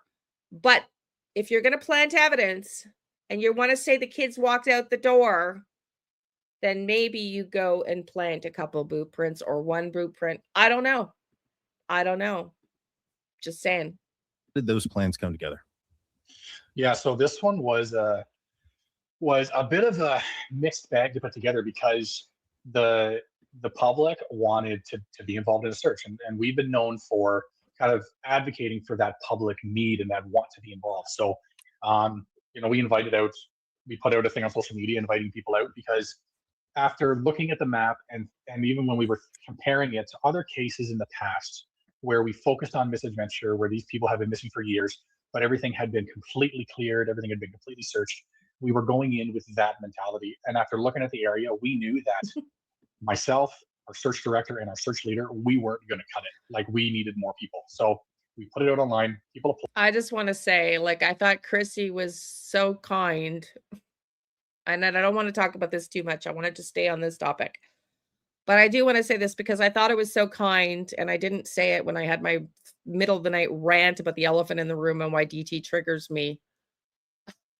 Somebody sent me an email saying they don't even think he was a cop, that he might be a security guard. And that's when she says to him, "Oh, you're so good at questioning. Like, he seems to calm down around you." And I wanted to just scream. It's not that he's good at questioning. It's because he knows Daniel's he's completely buying the story. So of course Daniel's comfortable to speak with him because he totally believes everything he says. He's like, Daniel, I believe you. I believe you. I believe you. Of course Daniel's comfortable with him. He's not going to question him. He believes everything this man says. And then to learn that he potentially is not a cop and a security guard. I don't really know, but anyways, that's all I'm going to say about DT. We're not here to bash him. He's another creator. I'm not here to bash him. So let's just focus on the interview going forward here. I don't know, but yes, he's absolutely very, very pro Daniel. And I find that wild. It's wild. And of course, that's why Daniel gravitates to him, because Daniel knows that Daniel believes Daniel. Make that make sense. But I think the one size match 33 active people there searching that day, and we just split them up into 6. But that doesn't mean that they still weren't planted. In fact, it supports more the theory that they were planted, because if I'm an airhead and a meth head and I'm in a panic and I'm trying to cover something up, I probably don't have all my faculties going that I need to go, oh, I got to bring 2 boot prints. I got to bring one from each kid. So they bring one boot up and plant it. I mean, it could be not. I've also keep getting in the readings that something happened to Jack, and then maybe Lily was taken out. So there's that too. Small cop. Yeah, exactly. That's what I heard, Donna. Groups, what I heard too. If 11 groups show up, then this is what we're going to do. We're just keep adding to those groups. It ended up being 6 groups, but it really focused on misadventure via water. So even if you brought up the boot prints, even if we're thinking about the boot prints, and nothing can be absolute, but the boot prints are interesting anyway. And even if you factor that in, the boot prints possibly being Jack and Lily's, the way that Middle River of Pictou flows, it could very well have been that they still wound up in that river south of where those boot prints were found, and they would have been flowing back towards where they had gone missing from. So the focus was around the water and trying to really just focus around that river right now. And I've said it before, and I'll say it again, that anyone who says that misadventure or wandering has been debunked honestly, truly does not know what they're talking about. And it concerns me when people say that, because hang on, Nick. We just listened to you talk on the news. We just listened to you say by the minute It doesn't seem like these kids walked out the door. And now you're going to come out a month later, like you're mathing the way everybody else is mathing here. I don't like your math here. Don't say one thing on CBC News that by the minute it doesn't look like these kids walked out the door, and then accuse people who don't think they walked out the door to be lunatics or whatever it is the word you used. See, I'm already like, okay, Nick. I don't like that. I don't like that. I don't like people who say one thing to the media and say something else somewhere else and later. I don't like that. And that's what he's doing right now. As I said, I haven't heard this before. I'm hearing it now. Nick, that's not appropriate. I don't like that. I don't like that. That isn't what he is saying here. Okay, perfect. Thank you. But he did say it. He did say it. Let's repeat. He did say it. And I've said it before, and I'll say it again, that anyone who says that misadventure or wandering has been debunked honestly, truly does not know what they're talking about. And it concerns me when people say that, because it hasn't been debunked. A lot has been thrown at it. But I've been on the other end. I've been on the end where we've searched for people, and and it turns out that person winds up eventually winding up there where we have previously searched. Scattered remains, animal activity, environmental factors. Well, Damien water, says that's not what he all says, of these things, factor into it. So I think that the best thing that we can do at Please Bring Me Home is continue to focus on the wandering and misadventure theory. And if that's not what happened, then all we're continuing to debunk it. Okay. But he did, and we just listened to it, Damien, change his narrative. He absolutely did. You don't have to agree with me, but I know what I heard. And I heard by the minute, I do not believe these kids walked out the door. 2 days ago, what we just heard now is anybody pushing this narrative is wrong. So I'm sorry. I don't agree. He's changing his opinion. He's probably, in my opinion, the RCMP gave him a little licking, in my opinion, for that statement. Okay. And now he's going to redact that statement, but that's not what he truly believes. What he truly believes, in my opinion, is what he said on CBC, which is what we heard 10, 15 minutes ago. By the minute, it looks like these kids, because of how thoroughly searched they were, the area was. In fact, we even covered when he went on Facebook here. And he says because of so many ribbons and so many areas and so many dogs and drones and helicopters, he's drinking the DT Kool-Aid. Damien, you don't have to leave like just because you don't agree. This is the part of true crime that is wild. You don't have to agree. We're not done listening, but I respectfully and am entitled to disagree with you. And this is the part of true crime that drives me nuts. Why do you have to leave? How are we going to solve a crime if we can't learn to discuss things together? You don't have to agree. I don't have to agree with you. I said I respectfully disagree. We're not done listening. At that point in time, he said what he said. So, I mean, if you want to go, that's fine. But this is not the community for you then, because we like to have debates. Many don't agree. Exactly. It's just stupidity and childish. But I don't agree with your statement because we just heard the opposite. Sorry. Now, he's not done explaining himself, but in that one statement, he said it. And if I have to go back and play it again, I will. He said what he said, period. If you are still following this narrative, you have a problem because they could still be out there, which is exactly the opposite of what he said. I think the more it goes on by the minute, I don't think these kids walked out the door. Do I think he got a licking from the RCMP for that statement? Yeah, I do, because I sent it to them. I sent his statement to the RCMP. And there's no harm in that. Getting involved in any other capacity in this case, I think, is wrong. I think that people can communicate this and talk about ideas, sure, but communicating about these children, I think, is important to a lot of people. But getting involved in an investigative capacity when I have had many conversations with our CMP, and I'm confident in what they're doing right now in the investigative capacity and the search capacity. So yeah, it's I can't even remember your question now because I just kept rambling, but yeah. Yeah, no, you answered it. You know, it was referencing like how did you logistically handle it? Who did you get and where Yeah. did you search? And that makes Yeah. sense. And I agree with you. I agree with you wholeheartedly. You know, at the end of the day, I think that the RCMP has been super open. Well, this You is know, whether it. it was This is the because the point. media Like, pressed on it or not, but they've released documents. I mean, we're just talking out loud here to try to figure out what the heck happened to these kids. And you don't have to agree with me, and I don't have to agree with you. It's my channel, and I can respectfully disagree without you having to take off like a petulant child because I don't agree. I do it too. Sometimes I act like a petulant child when somebody comes into my chat and doesn't agree with me. I get it. We can all trigger each other, especially when it's sensitive topics like this. But I didn't ask you to leave. And I didn't force you to have to take on my opinion.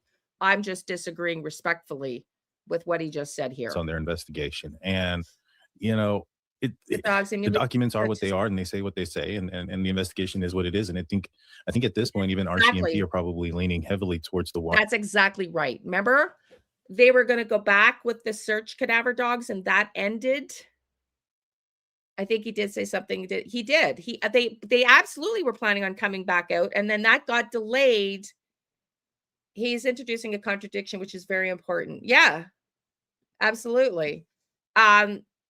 So yeah, he did change. The plan was to search with the cadaver dogs, and that got changed. Why? Why did that get changed? I think the RCMP entertained him being out there because they can't really say no to the search for a missing child. And Belinda requested it, as did Cheryl and Haley, apparently, according to him. And they can't really say, but to bring cadaver dogs and go into buildings is a whole other conversation. They would initiate that kind of search. They would initiate that search. So that's my belief as to why the parameters of the search were so narrow. You know, they were narrow. Wandering off theory. Now they're still doing their due diligence. They brought in cadaver dogs and they searched heavily on Daniel's property, you know, just in case. But as much as they searched there, they also searched into the woods and into where the boot prints and where the blanket were found. And so, you know, all those things kind of point towards, you know, crossing their, you know, their T's, dotting their I's, and ensuring that they're doing, they're making sure of everything. Really? But so when it comes to the searches, I'm sure you've been on many searches with dogs. Can I assume that? Yeah. And the dogs that were used that day, I know you weren't a part of that, but they were open air scent dogs. And from what I understand, there's a bit of a difference between air scent and tracking dogs. Would you mind explaining that if you know? Like, so I haven't had any training in canine handling, but I've been with many different like canine handlers over the last decade since the idea of Please Bring Me Home began. And we've had the ability to go along with tracking dogs at quite a distance. When it's a tracking dog and it's a scent dog, I find that very different than a cadaver dog when you're looking for decomposition of remains. But I think I don't know what exactly happened that day with the RCMP, but from what I've seen and the conversations I've had with them, I haven't heard or seen anything that they have done or not done and been like. Yeah, they said up front throughout their weekend search, they were planning on coming back later after the weekend. They were going to extend their search and stay with the cadaver dogs. And then he said, I guess we're coming back in the spring. So just my spidey sense was that he was told he's not doing the cadaver dog search by the RCMP. That's just my impression. Why? I wonder why they did that, or I wonder why they didn't do that. So I think that whatever dogs they chose to have in there, and whenever time they brought them in, was okay. Well, we'll listen. listen. The right call. We've had cadaver dogs. Listen, beautiful Rose. Thank you. Since our search, and a canine team that we've worked with. Well, let's find out. Let's find out on Dylan Mueller, and you know, I'm very. It's not 100%. You know, a dog's going to go in and it's going to do the best job that it can do, but it's not 100%. Just like if I go in and search an area or anybody else goes in and search an area, it's not 100%, but it's as close as you can really get at that time. Boots, nothing beats boots on the ground. I so wish that Please Bring Me Home had canines that our group, the Find Me group, could go. Because if you remember when Kelly Snyder attended my live, he said that our group of canines are her cadaver dogs from our the Find Me group, findmegroup.org that I volunteer with. That our canines are specifically trained out in Arizona and they do specific testing. And our cadaver canines from our group, the findmegroup.org, has never, ever missed finding a cadaver. Ever, ever, ever, ever. They're specifically trained. Not that I want these kids to not be alive and I don't want their bodies to be, out in the woods anywhere. I'm just saying it's unfortunate that whatever cadaver dogs were used, I don't know how well trained they are, but we don't have access. I don't know if Kelly Snyder would bring his dogs up to Canada. I really don't. I can't speak for him. Our dogs, but some are better trained than others. And walking in the woods, but yeah, I trust the canines that were used anyhow. Well, I think that the reason why they used specific dogs that they used was because there was another search that was going on. Yeah, that's I think at Eden Lake there was a missing kayak or something like that, and they had I heard that. They had a search team and they had the dogs out there. I'm not sure if you could answer this, but what kind of challenge could be, Krista, is that? Like if you were on that search team and you're searching for a kayaker, and then all of a sudden it goes from that to searching for two kids. Like, I'm sure you got to pick up things. I'm sure you got to set up. You have to make a game plan. Like, how fast do you think that's feasibly possible to go from one search, stop, travel down to the other place, even though it may be relatively close, and then begin the process of another search? I think in these situations, like, of course, there's missing children. So it comes with this level of anxiety, no matter how trained you are as a searcher or how long you've been doing it. I can only imagine that it comes with this level of, like, we have to get out there and go. Mm-hmm. But I think that I truly think that the more success happens if you do take that moment and do take a little bit of time to actually get set up to go properly. Going from an active search to another one, I mean, I don't know. I've never had to do that, because when we go out to search, it is geared towards what we're there to do that day for that specific case, and it's not like we're getting pulled somewhere else that day. But I can only guess that I would guess a minimum an hour to get organized to then go start your searching. I would be my guess. And a lot of the times when we go, sorry, I don't mean to interrupt you again, but a lot of times when we go, we have the ability to plan weeks in advance. Yeah. And whereas in this case, if two kids are missing, we have to go now. And so you may not have a lot of time to set up and go, but I don't know how it went that day. After being on the site and seeing all the pink ribbons, speaking with our CMP, speaking with G-Star, like, I'm confident that what they did on that early onset, especially when they were searching for these kids, and even since we've been, how do I word this? Like, whatever search we do, we always make sure we have a communication line with the appropriate member of law enforcement. So in this case, whether that's email, some of them will say, email me if you find something, or some will say, call my cell, and some will say, call 911. In this case, we were given the private number of a lead investigator with the RCMP for Jack and Lilly's case. So anything that we had found that day, we felt that they needed to know right now, it couldn't wait until the end of the search day, because those were the two options. Then we would text the picture of the item. Okay, so did they text? No worries, Jane Doe, honey. Nice to see you.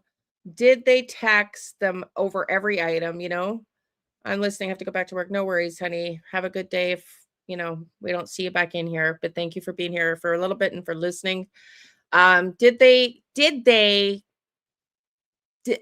hope he explains whether or not they had some items that they chose not to send, because like that one that looked like it had been that t-shirt that we saw in this clip that by the water that looked like it had been burned. I was hoping that that would have been sent, but I don't really know. along with coordinates, and they would in real time verify on their end, is this of importance? You know, however they did that, I don't even know how to do that.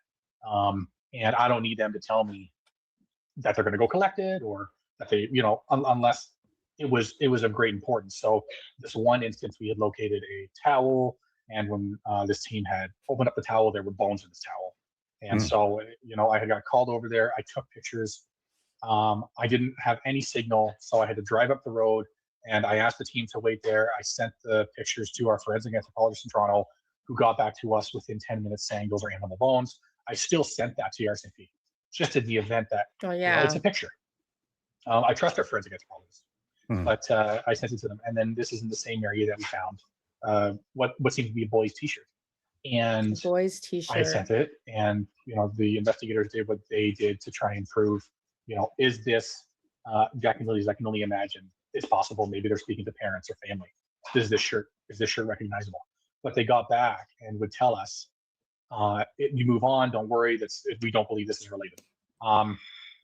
But afterwards, when we're looking at the picture, I say this because afterwards, when we're looking at the picture, we had messaged the investigator again, and it was weighing on us about this t-shirt, and they just sent someone out to go get it. And I'm like, fantastic, thank you for doing that. There was another instance where we're reviewing pictures that night, and we saw this foam in the water, in the river, in the background of one of these pictures, and you could pick out some colors like under that foam. And again, it was weighing on us, so we had sent that to the RCMP. They then, over the next couple of days, sent G-Star out, and then we also went out a few days after to just make sure that we were able to locate it as well, and we did. And again, it's just that debunking it and then not leaving anything to chance. So Good. you know, in that event, I'm glad to hear this. RCMP was fantastic. I'm glad to hear that they, you know, they thought about it. They went through some pictures that night. They really deliberated, or he did, over what was important or not. And then they chose to resend things or send whatever they felt needed to be looked at. I'm glad that that was done later, you know. I'm really glad to hear this. To deal with on this search. They didn't owe us anything. We find items, we take pictures, we give the coordinates, whatever they choose to do with those items. I trust that they're going to do the right thing. You know, we don't collect items. If we're like, we're going to just take it, we don't collect items and take it off site. So, you know, it was a seemingly flawless communication line between us and the RCMP. That's great. You know, and I think that was a question mark from some folks. Some folks thought that maybe perhaps the RCMP was against the search. It's good to hear that they weren't and that they were supportive. And yes, it is, except, and I read you the statement from Kelly Snyder, because at the time I was asking him to come on here to talk about Jack and Lily, because he came on to talk about Sebastian. And I said that they're only letting Please Bring Me Home search outside, not in any buildings. And he didn't think that was appropriate. Kelly thought, from the Find Me group, the same organization as Please Bring Me Home, except Kelly's been doing this for 45, 50 years. First as a Secret Service agent in the United States, and now with Please Bring Me Home, or Please Bring Me Home, the Find Me group, .org for 25 years, that they should have not narrowed the search. So there was reasons that they constricted the search. So they were very happy to have them out there outside. They didn't want them inside. And I don't know why that is. We're probably never going to find out, but they were restricted in their search to a certain extent. You know, you guys going out there, was this the first time in that part of Nova Scotia for you? Yeah, well, I was in Truro earlier in the year to do a search for Dylan Mueller. Okay. I don't normally go on searches anymore because I'm the executive director, so I'm trying to focus on, you know, bringing on new members, assisting new cases coming on, building out the website, you know, just whether it be, you know, speaking at events about Please Bring Me Home, and doing more of those director things that I love. Like searching is what I love to do. I don't know. We're going to find out, Lori. I don't know, honey. A few months prior to this. I don't know. But I've never been in this search was the toughest I've ever been on. The terrain was difficult. You're 50 feet in the woods and you are turned around and you are soaking wet and you have fallen 3 times already. Like it is rough area. G-Star warned us about it. RCMP warned us about it. And to your thing earlier as well, RCMP was never against us going. They can't ask us to go and they can't tell us not to go. See, that's exactly what I said. exactly what I said at the beginning of this. A family member has asked them to go search for a missing persons case. I don't think they're legally entitled to say no. I don't think they have the bandwidth. And would they have if they could have is another question. They didn't, they restricted the search to a certain extent. And we got that out of the way right off the hop. We just wanted to make sure they understood we're just coming in as a resource to assist, and we're not investigating. We're not Yes. interviewing witnesses and asking Hence, questions. We're just going to go out and do some hence why you cannot go inside buildings. good searching and You're provide. not here to investigate.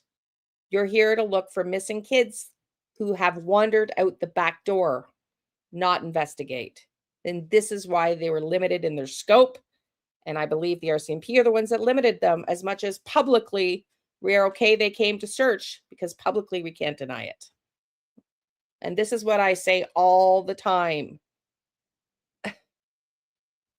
Yes, it's what I say all the time. The public narrative and what really happened are not the same thing, most likely, okay? This is his public-facing statement. Different from the one he gave before he got the feedback from the RCMP about this doesn't look like they walked out the door by the minute. This is after he's been told what they thought about that statement. In my opinion, you don't have to agree with me. I don't think they liked his statement because it disparages them and they just walked out the door. data to you, right? Mm-hmm. And you mentioned the terrain, and that was where I was going to go next. I'm trying, Jane. I'm trying. To be very heavily forested. I mean, all in all, I trust the RCMP. I do. But are we trusting what they're telling us? No, and we shouldn't. They don't have to tell us, and honestly, anything. So do we trust the narrative they're pointing towards that they're publicly making statements about? I don't. Because so do I trust that they're trying to find the kids? Yes. Do I trust that they have a huge skill set with this? No. Do I trust they have enough resources to have done this properly? No. Do I trust what they put out in the media to be actually what's going on? No. Do I generally think they want to find these kids? Yes. You know, I saw some other search and rescue teams that were out there initially. They were talking about the terrain and how dense it was and how it was hard to walk through. If the kids wandered off, do you think they may have stayed closer to these open paths and open walkways? I would be surprised if they got in more than 10 feet into some of these woods. If they did, See? I think that, you know, in all of the data that we looked at and some of the data that we've got, so this is the part that Damien was trying to tell me to be calm about, but that doesn't dispute what he said earlier. It doesn't negate what he said earlier. it's more likely they would have stuck to pathways, what's easily accessible to them. They may have tried to get off that pathway for whatever reason, but I think it would have been brief, and they likely would have just gone back on what was easiest to walk. But you get down one of those pipeline trails, and there's so many little forks off that go in different directions that may look to them to be easily accessible. So interesting, yeah. Yeah, that was one of the things that I was wondering too about the pipeline, because I mean, we can only look from Google Earth, and Google Earth shows like a handful of trails that you can see from the satellite image. And what you're saying is, it sounds like there could be other paths that are off the pipeline that they could have walked. That makes it a lot more difficult. Yeah. In the beginning, Malaya and Daniel had notified law enforcement that the kids could have been gone for about 20 minutes. It appears, you know, given the documents and given everything else, that they could have been gone much longer than that. How important or how huge is that to have the timeline wrong if it was in fact like an hour to an hour and 10 minutes missing versus 20? Yeah, I mean, we've seen before where if it's believed that the person had wandered into the woods, have made it much farther than anyone can anticipate, and kids even. And you know, Yep. it may not seem like much, you know, and I think that I don't know how the RCMP and GSAR set up their perimeter, but I can only assume that it was large in scale, because yeah, the parents believe they last heard them at Sorry, a certain Veronica. time, or had called the police at this time. But you really have to, you want to extend that as far as possible. Let's say they went missing, just when the sun was coming up at 6:30 in the morning or something. How do we know? So you really have to search there. So it's really important. If you don't have that right and you don't have that perimeter set up, it's catastrophic, because they could have slipped past the perimeter already. And I know everybody's saying they did show up there very quickly, right? I was wrong about that. I thought initially it took them quite a while, like hours to get the drones out, but apparently it didn't, because they were searching locally for somebody else in the water. I think it's kind of fun exploring all the possibilities. Well, we have to. I mean, we have to. Like, I have my own theory, but that's my theory. We have to continue to look at all avenues until these kids are found. That's just my belief. But the majority of the true crime has so narrowly focused on Daniel that shut off any other conversations. I guess we're past that point. Yeah. I mean, you're right. We have to start looking at, could it be somebody other than Daniel, right? Like, yeah, you're right. Like, we have to continue to look at all avenues until these kids are brought home. Before you had set it up, I don't think, God willing, alive and soon, that was this case. I think that these are two small kids, and I think that if they wandered, then they stuck to the trails and they weren't going through the woods. If they wandered, yep. If they wandered, what path better language. Now, better language. Didn't have to dismiss the other interview. He just, if they wandered. Yeah, it's a possibility. I could be wrong rather. And I'll be here apologizing to DT, and I will be the first to do it. I don't think they walked out the door, but what do I know? That's just not my theory. But if they walked out the door, I will owe a lot of people an apology, but he's using it properly now. When we're not telling everybody we're dumb if we think that didn't happen. If they walked out the door, you can really start to look at not how far did they get, what time did they leave, but now we're looking at, and it's difficult to have this conversation, but how far could they have really walked before they had just laid down, passed away? Like, right. How far is that distance? And that's really where you have to start, and now work your way back. Please bring me home. That's what you have to do. You have to just, when we were doing a shoreline search on the lake for a gentleman, 110 kilometers of shoreline, you have to look at, because he could have gone anywhere. Yeah. In this case, you have to almost look at it like that in a grand scale. Yeah, and kids can get a lot further than folks think. There was a 2-year-old out here in Arizona that got 7 miles away. He was found, fortunately, traversed 5 miles through the wilderness, and then found his way onto a ranch, and then a ranch dog came in contact and then guided the boy home, or guided to his home. And it was a total of 7 miles that the kid had traversed overnight. Yeah. And crazy. I mean, crazy. They can. I used to work in now that case, yes, I have heard that story, and he did get far, but it was different conditions and flat terrain. But arguably, some people have said could be harder because it's the heat. But I think, above all, I don't see Lilly at 6 years old putting her backpack and her boots on and saying, Jackie, I don't know why I want to call him Jackie. That was my grandmother's name. Jackie, I don't know if that was his nickname, why I'm calling him Jackie. Was it his nickname? Because I feel like calling him Jackie. Jackie, we're running away. Let's run away together. Like, that didn't happen. Clearly, a 6-year-old doesn't plan to run away. So I just think we would have heard her screaming at some point if they got lost, because we know she can scream. On a crisis team for over 100 kids in Peterborough, Ontario, that were under this foster care umbrella.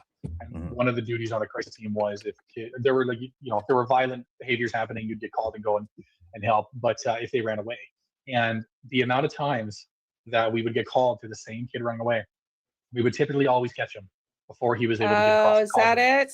And but when he had another foster kid with him at this house, those two could make it much farther, much quicker together.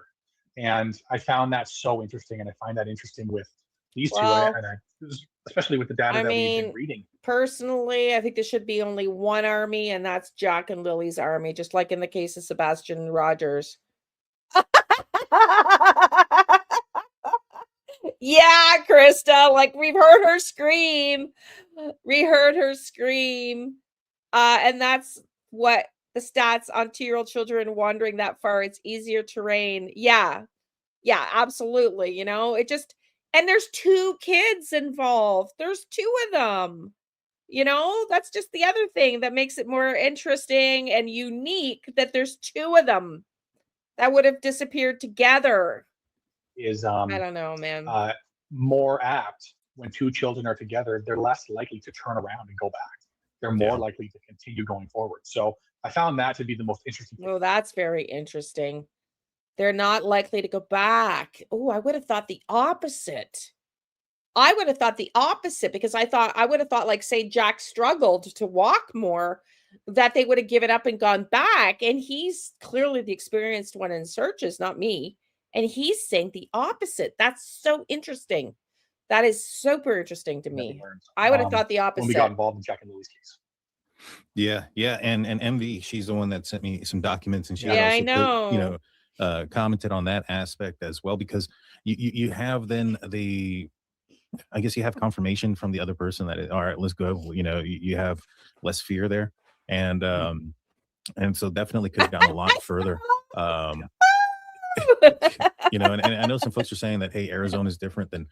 Welcome in, sweetie. We've been here a couple hours. You can go back, but we're not done yet.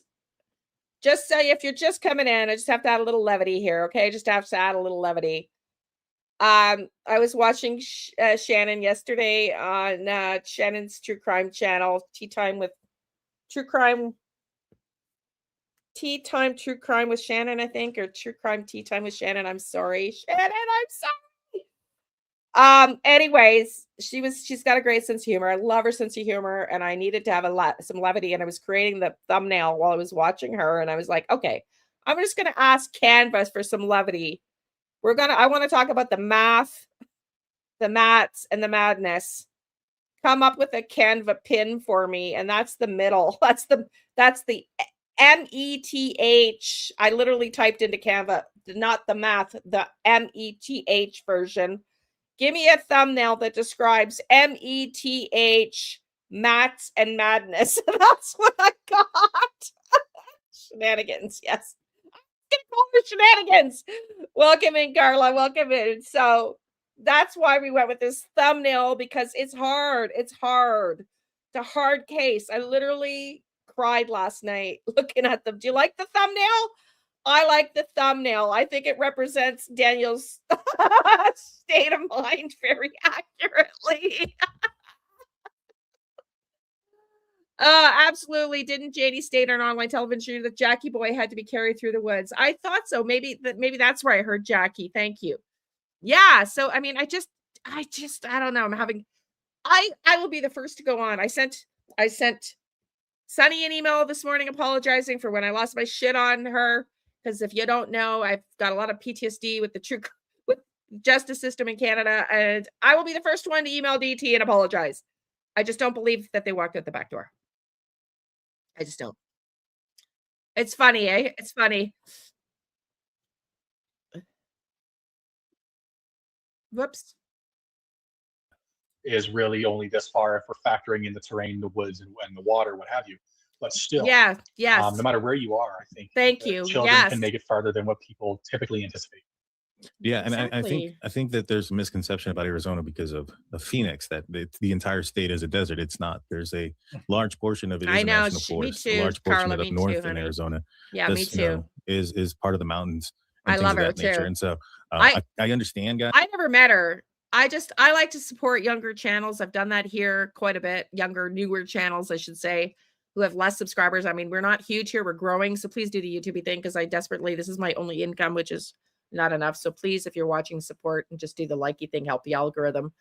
If you don't want to subscribe, that's totally cool. I get it. But yeah, she just was in the chat. I said, hey, you want to come up and talk? And just love her energy. I love her vibe. I love her. I really do. She's sweet, sweet, sweet.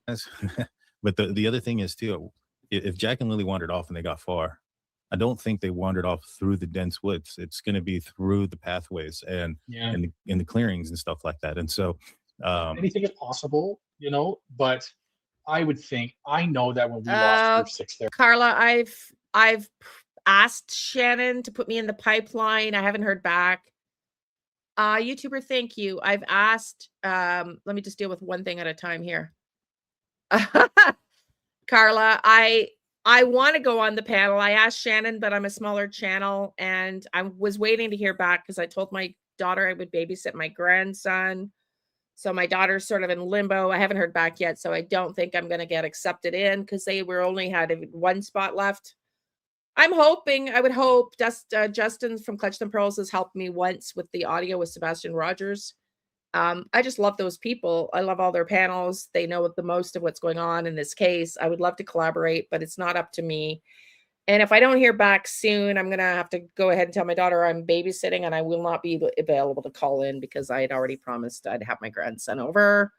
So yeah, I'll have to watch it later on, like Saturday night when my grandson leaves, if I'm not invited onto the panel. I'm not being awkward, but if there was a problem the night before with Malaya and Daniel or the kids, could they have run away scared? I mean, you don't have to be awkward. That's Lori. That's totally legitimate. It's a legitimate question. You're absolutely, maybe there was a fight and they got terrorized, took off and ran away. You know, absolutely. It's totally, I do love it. Actually looks like Daniel. I love it. Actually.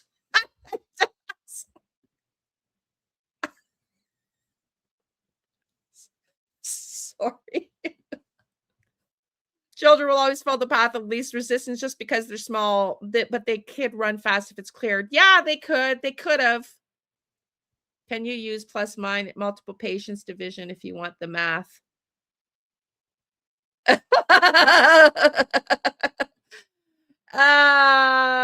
Anyways, and yes, and or YouTuber. Sorry. Thank you, honey. You guys are very kind to me.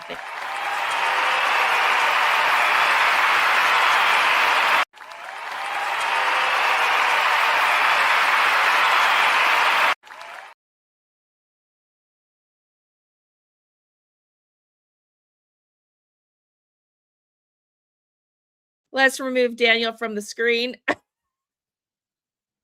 funny. It was funny. It was funny. I thought it was brilliant. I'm like, first one out. Wow, this is brilliant. I'm using it. A little bit.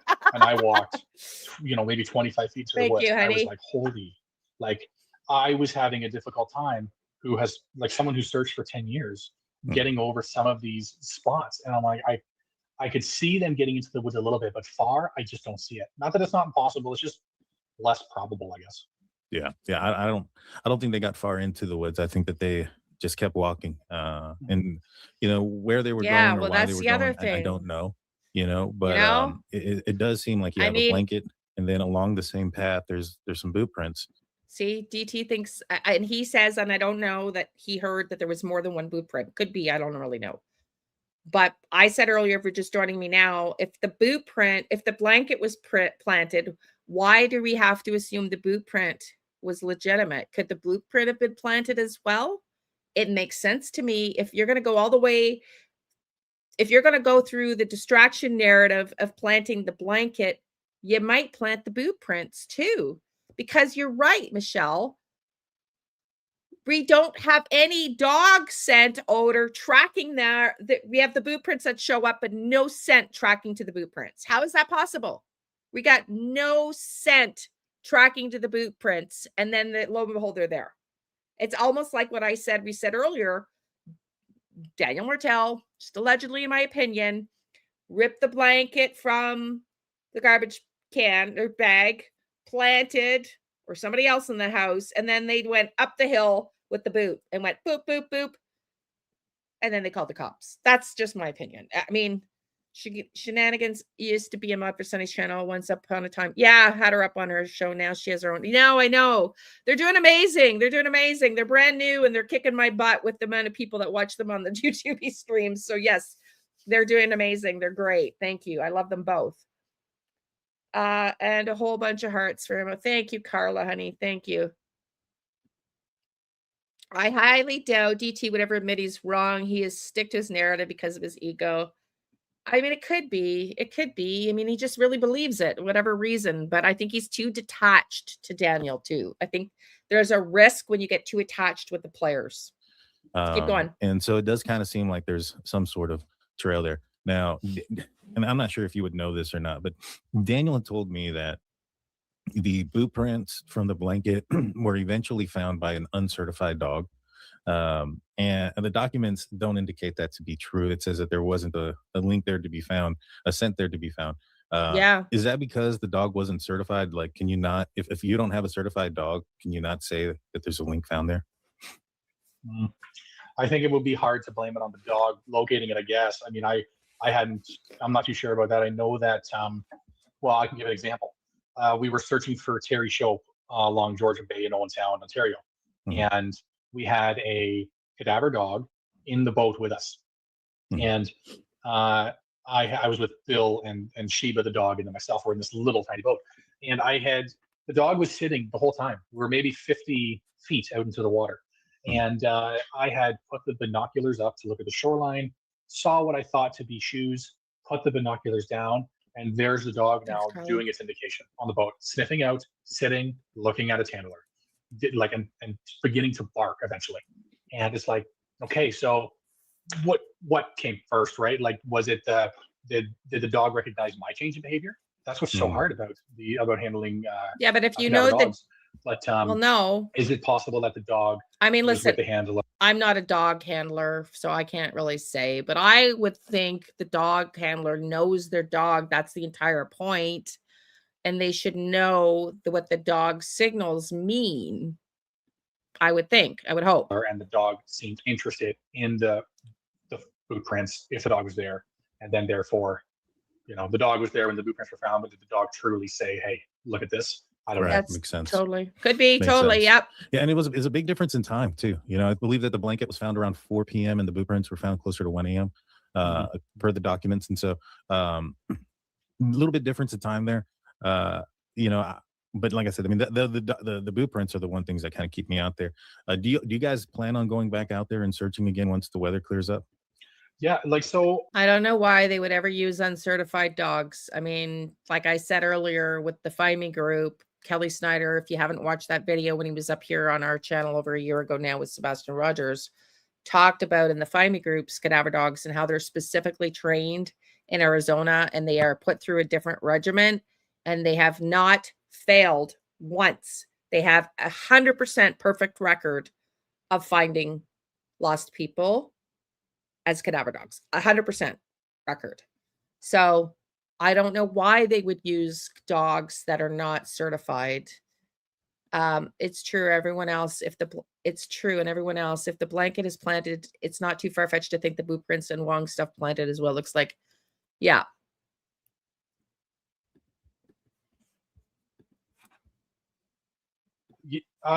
When we went down for the search, kind of the thing always in the back of our mind, myself, our search leader, our search director, is get to know some of the people who are coming on the search and see if they would want to continue. Because instead of dragging us from Ontario, wouldn't it be great if we've seen people do the searching, we get to know them, we get to, do all the paperwork stuff we do, and they've had training with us. If they would continue, and that's exactly what happened here. We have, although small, 3 people to start who have agreed to go out whenever weather is cleared, and they've been out 3 times already since we left. And the canine handler has been out there once on our behalf. And so throughout the winter, just because the winter's here, I don't want people to. I mean, uncertified dogs is like there's no point. I don't know a lot about dogs. I know Daphne. Did you hear what happened to Julia? Oh my God. If you know, I used to connect with Julia and talk to Julia on the side when she was looking for Sebastian Rogers with her canines. And she's a mod for Daphne now with A Small World. And she got attacked. Her and her dog got attacked. Not Max. Max was the other dog. I can't remember her dog's name right now. But anyway, sorry, Julia. They got attacked. And I know Daphne, so when she's healing better, that she might have her come up and talk about the canine thing a little bit more. But so horrible. I know. It's horrible. So she would be able to speak more eloquently to this, but I'm pretty sure you need to be certified. Your dog needs to be certified. Your handler also has to be certified. And if you're not, then I don't know what the search is for. Well, this is just it. It's kind of a waste, add a CPSDV and rug stat list, which is this. Yeah. Yeah. I don't get why they would go with non-certified dogs. It just, to me, it's like, I might as well take my daughter's dog out, Ryder. I don't get it. To get discouraged that there's no such I thing don't happening get in the it. spring. No, if that weather, like if there's a thaw, if there's a little bit less snow, then they go look, and continue the searching. So certainly we, like, Please Bring Me Home is involved until Jack and Lilly are found in a search capacity. I don't think there's any holes to fill in an investigative capacity whatsoever. Sometimes there is with cases that are But 2 or 3 decades old. Okay, But good. in Thank this you. instance, Good we're to just going know. to get in the way if we do that. In a situation where the law enforcement may have an idea that there could be a criminal aspect to it, do they ask you guys not to search for anything? Do they ask you guys No. not to get involved? I mean, I've talked to Jules about this a little bit when she and I were talking. She's actually on my cell phone because we used to text and talk quite a bit. And then she just ghosted me. I think she had to sign an NDA with Sebastian Rogers. I don't know. But she was asking me to tap into which of the officers I trusted and which I didn't before Sonny died. But yeah, Gator, thank you. Thank you. Gator, thank you. But she could speak more eloquently to this, but no, I mean, I really don't think you should be out there if you're not certified. I mean, that's the whole point. I mean, they're not just regular dogs. They're trained for hours and hours and hours. And Jules talks about it. They have to be recertified. I think it's every few years. I can't remember exactly. Every few years, they need to be thank you, Gator. I just, and she used to post when, and I don't know if she still does, but every time a dog passes in service, and it just breaks my heart. Like, it breaks my heart. I know they're not human, but I actually prefer animals to people in the most part. For the most part. And every time I see an animal die because they're trying to go and capture a perp, it freaking breaks my heart because adults know what they're doing. We choose the danger. The dogs didn't. And it just breaks my heart. Well, that's what it's saying. Let's go back and listen. That's what they're saying. But when he had another foster, for whatever reason, but I think it would have been brief, and they likely would have just gone back on what was easiest to walk. But you get down one of those pipeline trails, and there's so many little forks off that go in different directions that may look to them to be easily accessible. So Interesting, yeah. Yeah, that was one of the things that I was wondering too about the pipeline, because I mean, we can only look from Google Earth, and Google Earth shows like a handful of trails that you can see from the satellite image. And what you're saying is, it sounds like there could be other paths that are off the pipeline that they could have walked. That makes it a lot more difficult. Yeah. In the beginning, Malaya and Daniel had notified law enforcement that the kids could have been gone for about 20 minutes. It appears, given the documents and given everything else, that they could have been gone much longer than that. How important, or how huge is that to have the timeline wrong, if it was in fact like an hour to an hour and 10 minutes missing versus 20? Yeah, I mean, we've seen before where if it's believed that the person had wandered into the woods, have made it much farther than anyone can anticipate, and kids even. And Yep. It may not seem like much, and I think that, I don't know how the RCMP&Gs are set up their perimeter, but I can only assume that it was large in scale, because the parents believe they last heard them at a certain time, or had called the police at this time, but you really you want to extend that as far as possible. Let's say they went missing, just when the sun was coming up. No. A canine, there's different categories, okay? I know, I don't know a lot, but I know from talking to Julia with Gator, because they wanted specifically Gator to go in the landfill for Sebastian Rogers. They specifically wanted Gator, and she wanted to know why they wanted Gator.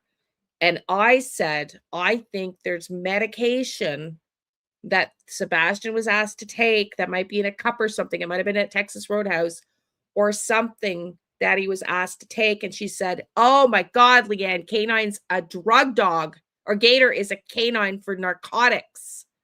That makes sense.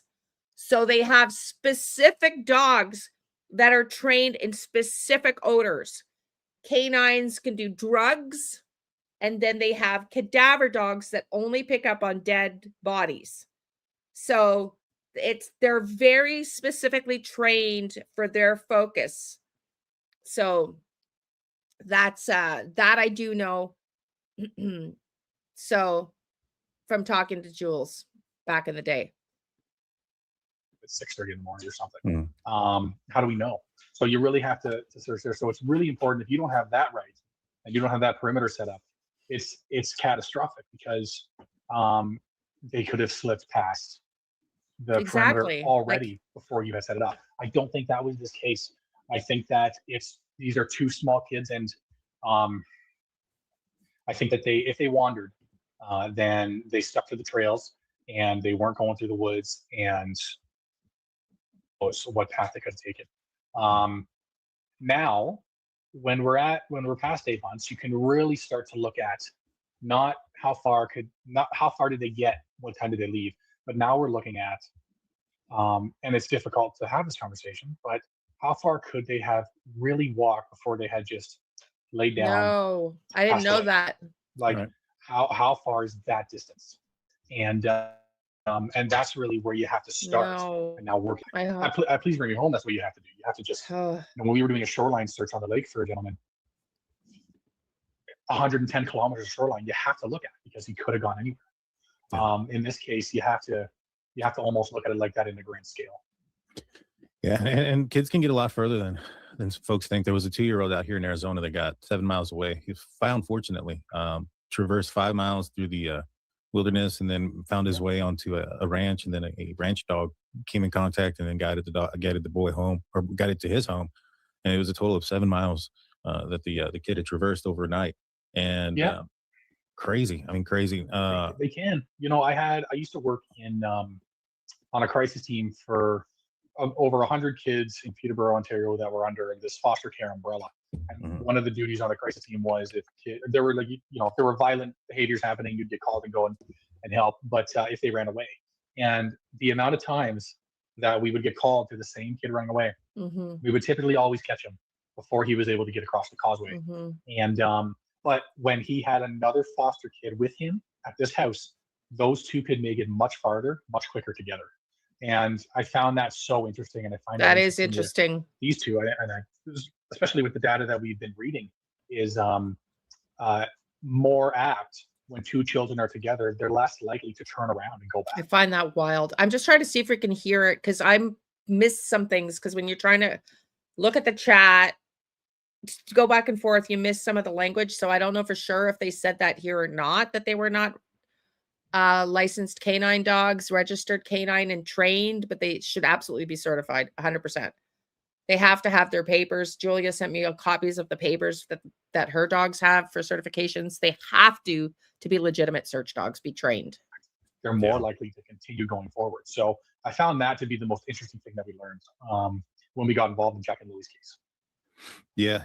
And MV, she's the one that sent me some documents, and she had also put, commented on that aspect as well, because you have then I guess you have confirmation from the other person that, all right, let's go. You have less fear there, and so definitely could have gone a lot further. And I know some folks are saying that, hey, Arizona is different than Nova Scotia. Well, everywhere is different. I mean, but the walking, however we want to come up with that equation for, 7 miles in Arizona is really only this far if we're factoring in the terrain, the woods. I'm going to see if we hear it, but yeah, we might have to wait for tomorrow night, or I'm going to be watching it on replay if I'm not on the panel, because I'm my grandson. And somebody asked that question, do we know for sure whether they were certified canines or not? Because that's critical. Belinda would hopefully know. In the water, what have you. But still, no matter where you are, I think that children can make it farther than what people typically anticipate. Yeah, and I think that there's a misconception about Arizona because of Phoenix, that the entire state is a desert. It's not. There's a large portion of it is a national forest. A large portion of it up north in Arizona, the snow is part of the mountains and things of that nature. And so I understand, guys. Yeah, or they were taken farther away, right? Yeah, but the other thing is too, if Jack and Lily wandered off and they got far, I don't think they wandered off through the dense woods. It's going to be through the pathways and in the clearings and stuff like that. And so anything is possible, but I would think, I know that when we lost group 6 there for a little bit, and I walked, maybe 25 feet into the woods, I was like, holy, like I was having a difficult time, who has, like, someone who searched for 10 years. I suspect she'll be doing that on Daphne's channel, but yeah, you're right. Absolutely. We would really could benefit from her. Getting over some of these spots. And I'm like, I could see them getting into the woods a little bit, but far, I just don't see it. Not that it's not impossible, it's just less probable, I guess. Yeah, yeah. I don't think they got far into the woods. I think that they just kept walking. And where they were going or why they were going, I don't know. But it does seem like you have a blanket, and then along the same path, there's some boot prints. And so it does kind of seem like there's some sort of trail there. Now, and I'm not sure if you would know this or not, but Daniel had told me that the boot prints from the blanket were eventually found by an uncertified dog. There we go. And the documents don't indicate that to be true. It says that there wasn't a link there to be found. Okay, so Daniel said that the boot prints were found by an uncertified dog. So it's not, please bring me home. He's suggesting the RCMP used an uncertified dog. I don't know if that's true or not. Let's keep listening. Sent there to be found. Is that because the dog wasn't certified? Like, can you not, if you don't have a certified dog, can you not say that there's a link found there? I think it would be hard to blame it on the dog locating it, I guess. I mean, I'm not too sure about that. I know that, well, I can give an example. We were searching for Terry Shope along Georgia Bay in Owentown, Ontario. And we had a cadaver dog in the boat with us. This is what Daniel's saying about the RCMP. Now, I just question how the dogs found footprints and no scent leading up to the footprints. They can't have walked there. Otherwise, they would be sent up to the footprints. I also cannot imagine. This is not, please bring me home, Daniel's referencing. This is his reference to the RCMP's dogs not being certified, the ones that found the boot prints. That's Daniel's claim. So we got to take that with an absolute grain of salt. Do you think the RCMP used uncertified dogs? Hell to the no. I don't think the RCMP would be silly enough, uneducated enough, uninformed enough at the beginning of looking for humans that are missing in the bushes to use uncertified dogs. I mean, that would defy the entire point. I really don't think Daniel's correct here. And I was with Bill and Sheba, the dog, and then myself were in this little tiny boat. And the dog was sitting the whole time. We were maybe 50 feet out into the water. And I had put the binoculars up to look at the shoreline, saw what I thought to be shoes, put the binoculars down, and there's the dog now doing its indication on the boat, sniffing out, sitting, looking at its handler, and beginning to bark eventually.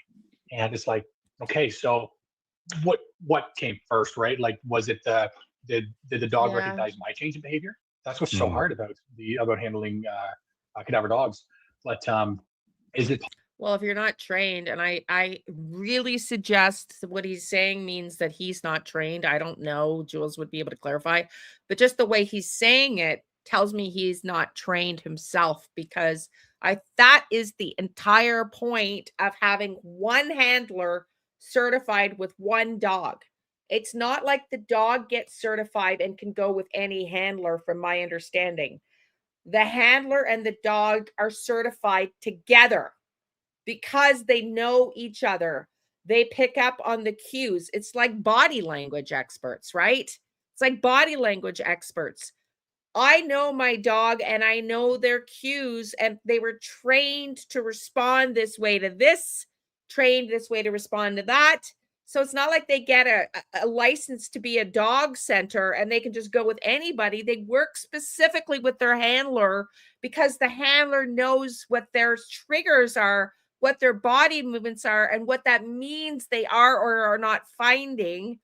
So I would suggest here that Nick is not certified as a cadaver dog handler. He maybe knows a lot, but because he doesn't understand that, again, I'm just going from what I know in my discussions with Jules way back. Possible that the dog was with the handler and the dog seemed interested in the boot prints if the dog was there, and then therefore, you know, the dog was there when the boot prints were found, but did the dog truly say, "Hey, look at this"? I don't know. Right. Makes sense. Makes sense. Yeah, and it's a big difference in time too. You know, I believe that the blanket was found around 4 Well, p.m. and the boot he's prints were found closer to 1 a.m. Per the documents, and so a little bit difference of time there. You know, but like I said, I mean, the boot prints are the one things that kind of keep me out there. Do you I do you don't know what guys that plan is. on going back out there and searching UWS. again once the weather clears up? UWS. Yeah, like so.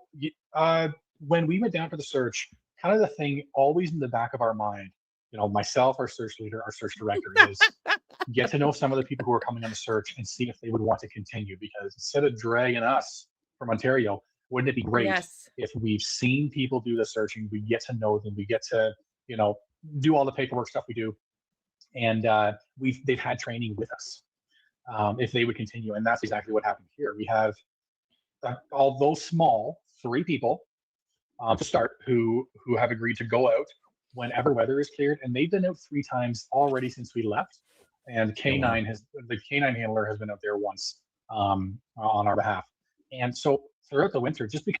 And I rewound it a little bit because we wanted to go back to see what he was talking about with the certified dog and uncertified dog, because I miss some things when I'm trying to read chat, organize what's going on, put the please like button in and all that stuff. Sometimes I miss things. Daniel said, DT said to Nick, Daniel told him that the police, RCMP, used uncertified dogs where they found the boot prints, and we didn't know what he was referencing, so we rewound it. So no, you're not losing it. That's me. I rewound it. Because winter's here, I don't want people to get discouraged that there's no you weren't. Like, no, like if there's a thaw, if there's a little bit less snow, then they go look and continue the search. So certainly Please Bring Me Home is involved until Jack and Lilly are found in a search capacity. I don't think there's any holes to fill in an investigative capacity whatsoever. Sometimes there is with cases that are 2 or 3 decades old, but in this instance, we're just going to get in the way if we do that. In a situation where law enforcement may have an idea that there could be a criminal aspect to it, do they ask you guys not to search for anything? Do they ask you guys not to get involved? Okay, I got to ask you this before I forget. I got asked if I wanted to do a collaboration. I don't know if you guys know, I used to work as a psychic with Purple Garden. I think it's Purple Garden. I can't remember now. An affiliate of Purple Garden in the UK, where you call in for a psychic tip line. And I actually really enjoyed it. But it was UK. I had to pay for UK long distance. And so it was really counterproductive to the amount of money I earned. So there's a new creator out there called Hypsy or Hipsy. They run like psychic lines, basically. So they asked me, and they work in conjunction with tarot readers and psychics on YouTube. And I would go sign in and say, I'm available. Does anybody want to pay me for a 2-minute reading? I said no, because I didn't think you guys were interested in that. I said, thank you so much, but I really don't see my true crimers saying, hey, I got a problem. I want to call Liane now, and she's online, and I want to talk to her for 2 minutes and get a 2-minute reading that I got to pay for by the minute. Let me know if I'm wrong, but I said, thank you, no, thank you, because I just don't see that's the kind of thing you guys are interested in. So let me know if I was wrong. Just chat below. Well, it I really know depends Christmas on is coming. your rapport with that. It's a hard time of year for a lot of people. We have had some detectives in Ontario call. Hey, Melinda, honey, you guys are involved in this. Can we give you a call in 2 weeks? Can you do nothing and let us give you a call in 2 weeks? And then you hear in the 2 weeks that someone's been arrested, something's been found, and we're like, fantastic. In most cases, they're not telling us not to go search. They may ask us to not do any interviews right now. Like, don't go interview witnesses. I should reword that, because they're not asking us to go interview. They would love it if we would just never go and ask anybody any questions, I think, for the most part. Yes. Because that does have the ability to completely tank whatever case they're building. But there are instances where you do have to go and ask certain people questions, because if this is foul play, if there is a case that's foul play, and especially if there's more nefarious activities involved in this foul play case, they're not going to walk into the police station and offer up the information. If you're not a police officer, you may be more apt to get that information in. Mhm. So, and yeah, we're only interested in locating the person. Of course, if there's foul play and justice plays a part in it, that's really not our purview. We would never stop those wheels of justice to go or anything, or try and turn people away from that. But we just want to locate these people. Right. Yeah, no, exactly. And and I think that Thank you. that says something too. It says something about what RCMP is saying outside of what they've already put out there in documents. So folks had some questions a little bit earlier. Apparently, there was like a lot of stir up between a blanket and a bath. Oh, here we mat go. and a leopard printed. There we go. Let's talk about the math, the Mets. No, I know, honey Ann. I know. The math, the Mets, and the madness. Okay. Madness is coming up next. Madness is next. Let's go. We're almost done to we've talked a little bit about could you in your meth head not plant things properly, plant some things. We've talked a little bit about the blanket theory, and I just don't why I think it was planted. But let's keep Sweater listening. that was not necessarily found. I don't think it was found by y'all's search. I think it was found outside of the search. Yeah, From but what I Veronica, understand, RCMP like I would rather go back to Purple Meadow because they don't expand your network. It's only for your subscribers. So they're not offering me it's just for my group, which I already do readings for. So to me, it's like, if you want a reading, just message me. I'll fit it into your budget, Tia said it's irrelevant, but some folks are asking me, what are your thoughts about it? So it happened during our search. Okay. It was outside of the search location that we were searching.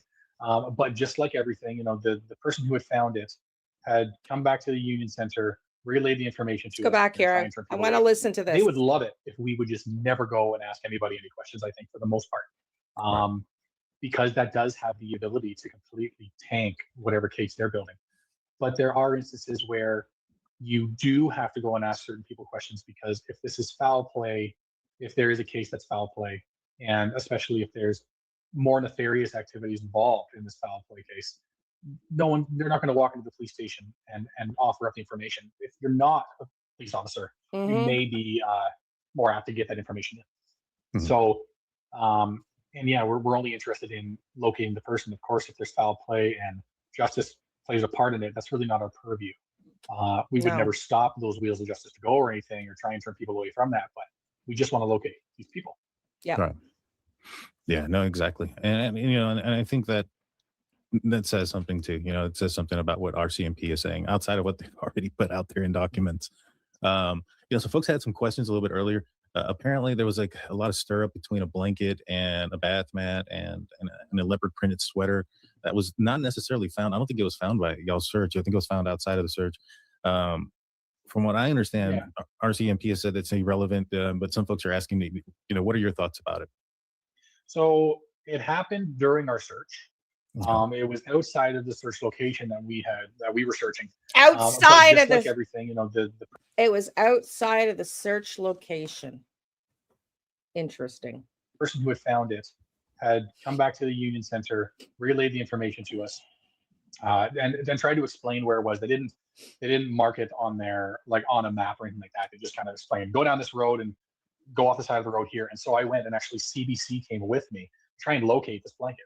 We could not find it. So at the end of the search day, after we got all the search groups out there, I sent our search leader with that person who found this blue blanket, and he then took pictures of it, got the coordinates, and then we immediately sent it to the RCMP.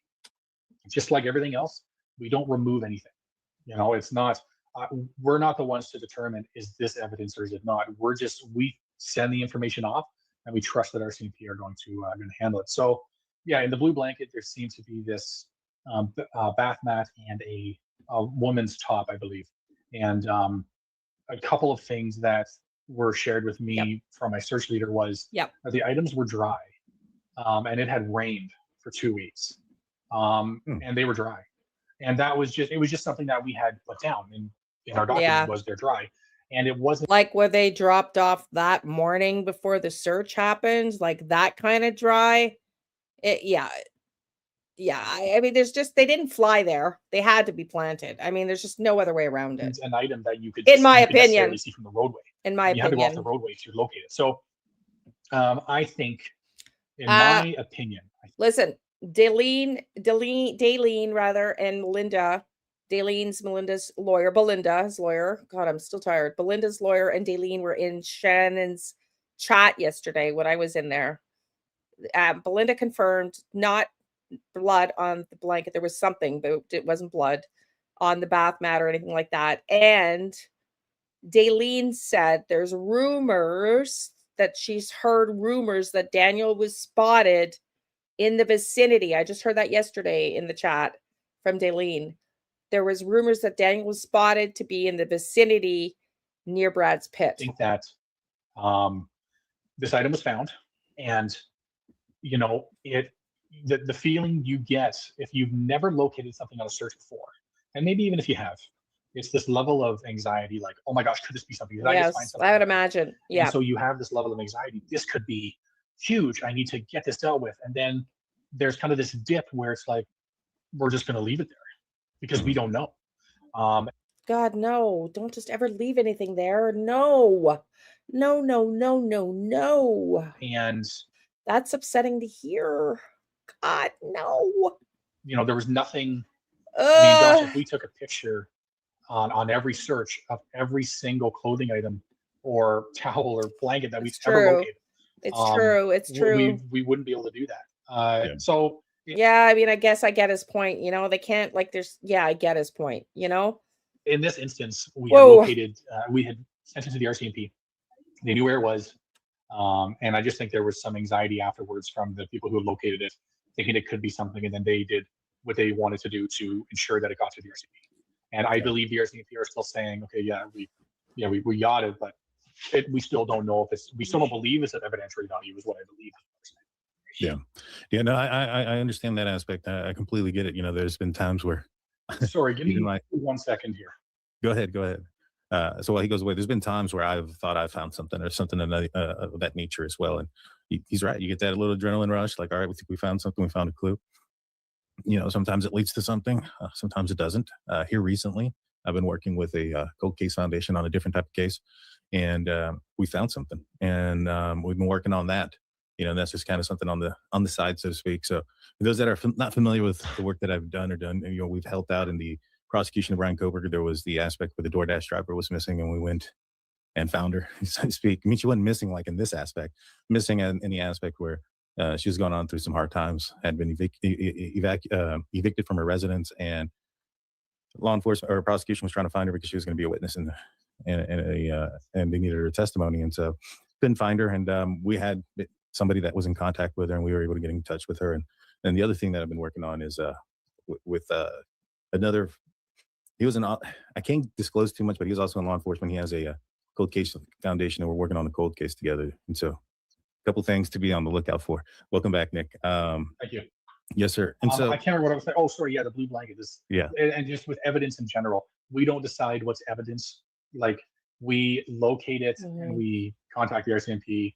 We give them the information, and we trust that they're gonna go and get it if they believe that they need to. They have all the information, so it's really kind of out of our hands at that time. Yeah, and I know because people have already asked in the comment section, and they've asked me. But if it wasn't visible from the roadway, like, how did somebody know that it was out there? Was this part of a search location? From what I understood, it was outside of the search location. Lori, you're making me laugh. Hey, listen, she's an attorney. I have my own opinions, but I'm hoping she's not doing anything to jeopardize Belinda's case. I know a lot of people feel very strongly about this. I'm not laughing at you. I'm laughing with you because I can feel your anger in this. I can feel your anger in this. So let's take some deep breaths together because I can tell. I know. It feels like Sebastian 2.0 with Tony Mathis and all the craziness. Like, I get it. Now they're probably trying to stir the pot. I don't know, but she was in the chat yesterday. I communicated with her through email a couple times because somebody wanted me to be in the case, involved with her and the PI with Chrissy in the case, and they connected us. But you know, I think she just wants to help. But you know, I don't know. I don't know. Sorry, I just can't help. You're making me laugh because it's like I need the relief. I need the relief. I need the outlet. So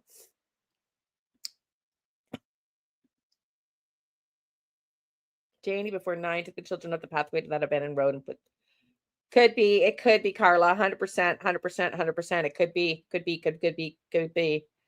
Let's just either a black sedan or a black SUV or black VR that was reported there some behavior first day by a female call. Yes. And you know what's weird is, well, I don't want to say because I did get energy, but I just never said it because I didn't know where it belonged. But I did feel like there was a black car involved somewhere along the way too at the very beginning. It was outside of the search location. Yeah. So I mean, I don't know.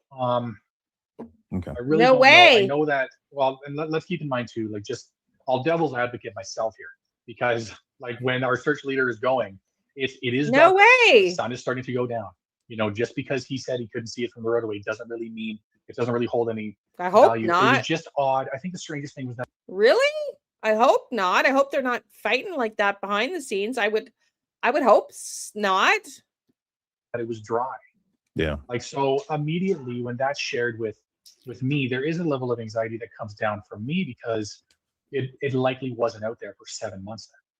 Mm-hmm. Especially in the last 2 weeks when it was just pissing down rain there. So yeah, I don't know. But again, devil's advocate myself again. I don't know. Was it under a tree? Like I don't know how. I watched how it exactly too. This was found, but it was just strange that it was. I was watching. I was working on my ebook, which I'm almost done. I have about another hour and a half to be done today to launch it after this. I'm so thankful. I was watching it too, but I didn't because I was working. I didn't hear that. She did nothing but talk about what was said by Chrissy on the DT. I don't know. I didn't hear that, but it doesn't mean it didn't happen. But I was working at the same time. So. Every other item we located on that search. Sad. I hope not. Anywhere I hope else we not. looked at that day was so. I hope not. I hope that's not the case. But again, I offered an apology to Sunny. People are getting heatered. Daggone it. Okay, what channel? Daggone it. I don't know what that means, Veronica. People are getting heated and emotional, and let's everybody just remember this is about Jack and Lilly. We all need to work together. I'm not the best person for that either. Sometimes I get it. I have to lose my shit. They all want to give Sunny and all the other creators a cease and desist as well, but I hope not. Oh my God, no. What?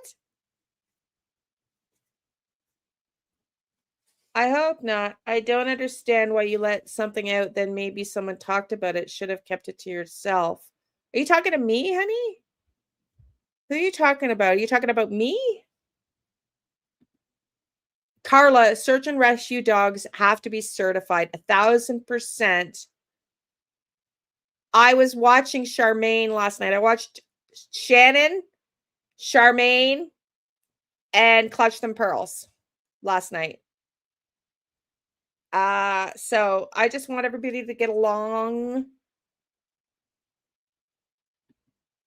So Carla, yes, you need certified dogs. The whole certified dog conversation we learned because I had to go back because again, if I'm focusing on the chat, the like buttons and all that stuff, it's hard to focus and you don't hear sometimes because you're multitasking everything. So it was referenced here. DT said Daniel told him that the RCMP had uncertified dogs, that the ones that found the boot prints. And I'm saying, I don't believe the RCMP would send uncertified dogs out. I really can't believe that.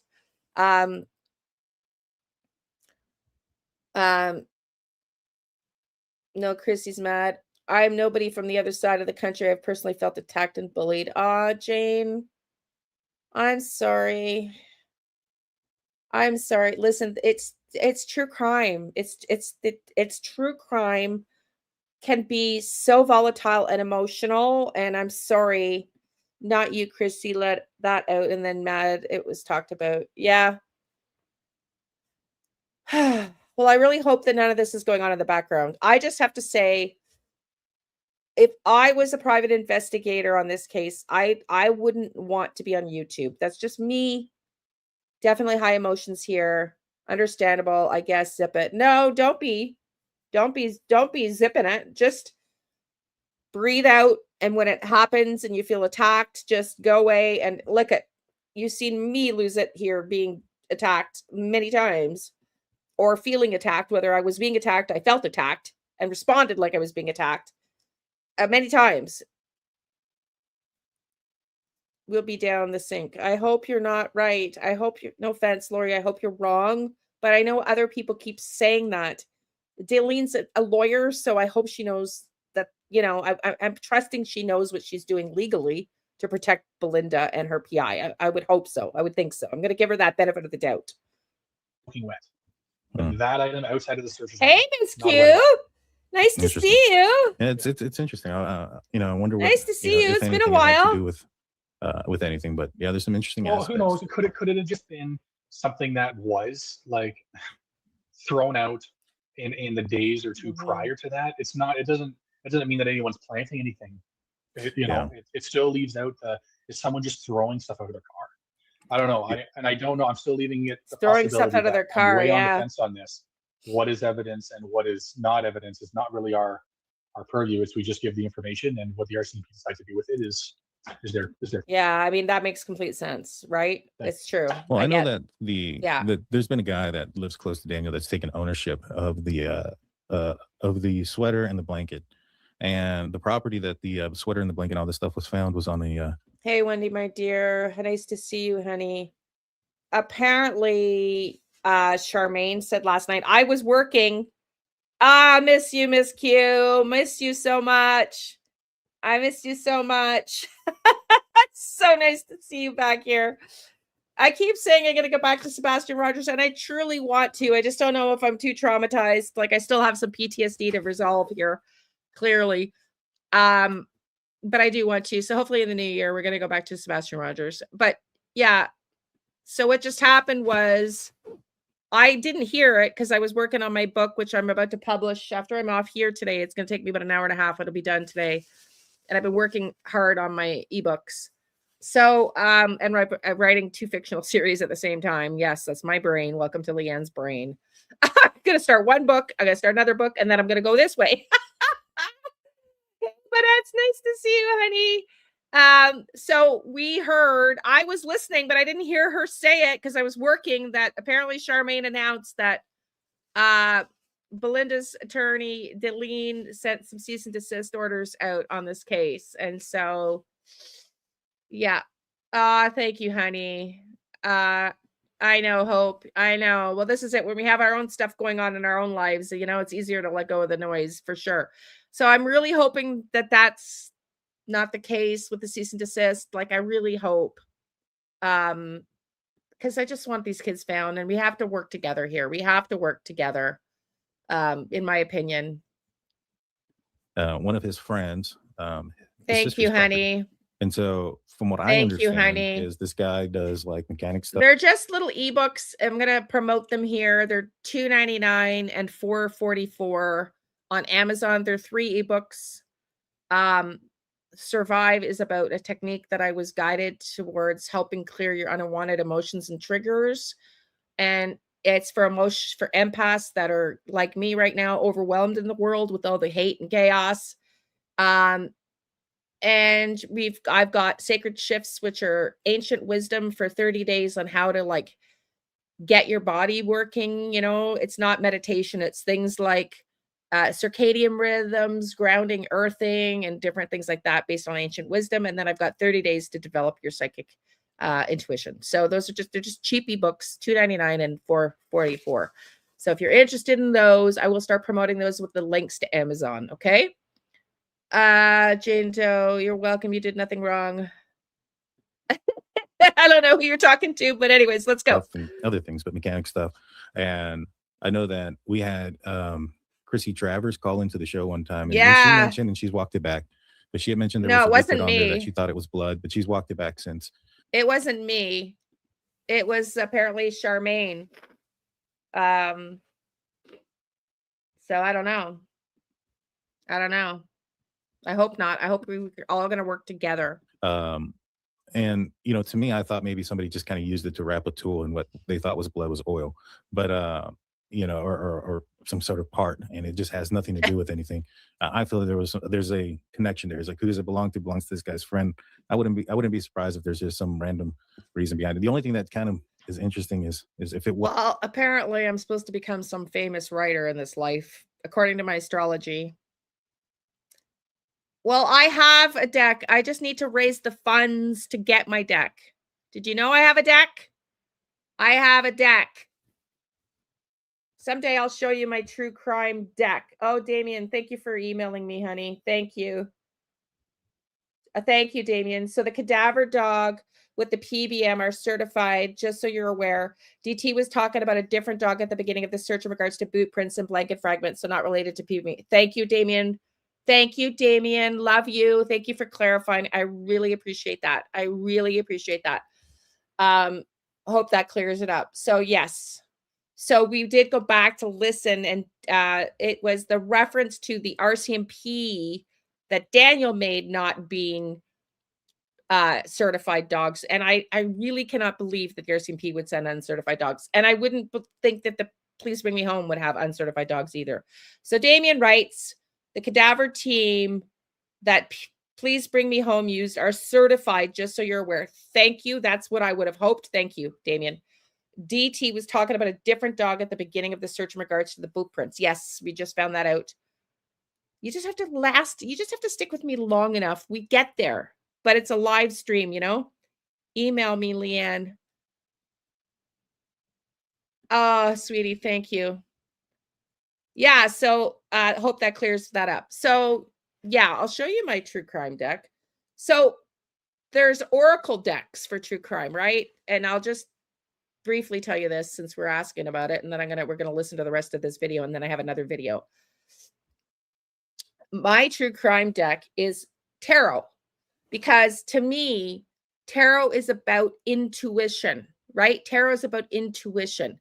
You have different meanings for different cards. When you pick an oracle card and it tells you pipeline, there's no guessing. There's no guessing. And I want people to develop their intuition. So I'm hopefully going to be the first out the gate with true crime tarot cards, not oracle cards, because the whole point, let me pull them up in Canva. I got a whole boatload of stuff in Canva here. The whole point is to develop your intuition. So maybe we could make that a fundraising goal, because Shannon said she would buy them. I just need like $100 to get them edited with the bleed lines and then get them printed so that I can sell them to whoever wants them. Hold on, I'm just looking for them here. Hang on. I got so many freaking book covers and thumbnails, and this is what happens when you're writing 3 books at the same time. There they are. I think I'd showed them here before. Okay, so they're different. I know. Tea time doing tarot readings, it sure makes you think. Yeah, so okay, let me remove my background. I'm in bed. Sorry, what's new? Just because I want you to be able to see this. So this is now way to go. Oh, gotta love it. I had it pulled up, and then maybe Spirit's saying don't share, because I just gotta show it to you and they're gone. Come on. I can't pull it up because it's in a different. Come on.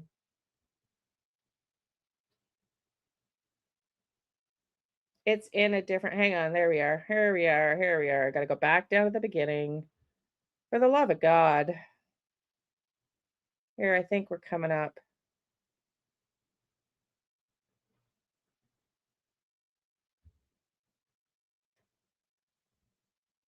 They're made to be not super colorful, although they are colored, because I want them to be affordable. And if you have a lot of colors, so maybe, I mean, right now it's between my tarot deck and my car. which is going to be a lot more expensive because I have a bearing, I need brakes, I need a muffler and lights. So the lights aren't that bad, but there's a rod that's not working. There's a rod on one of the tires, and I need new brakes and a muffler. So probably $500 my son-in-law can do all the work. It's the $500 to get the parts. Yeah, maybe even a little more. Anyways, I'm trying to find them. Why I had it, I don't know. Maybe I'm not meant to share this because I had it up. I went to show it and you guys watched it. But anyways, we'll do it another day because I don't want to take up too much time. I cannot seem to locate these in my Canva.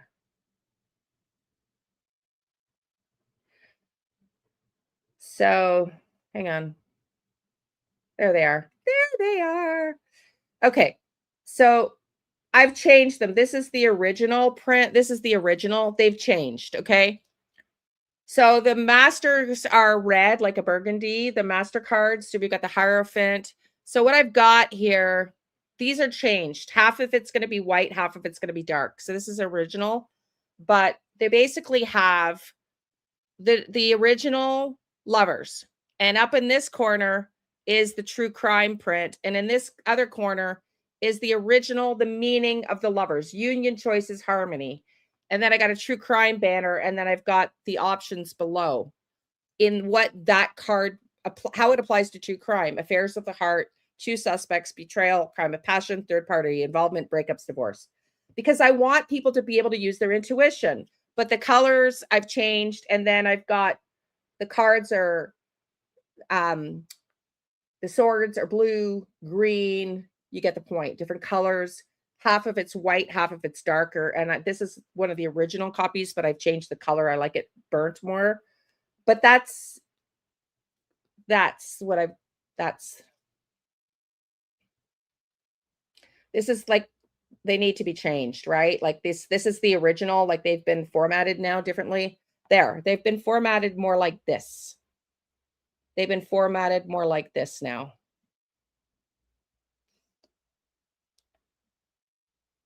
Okay.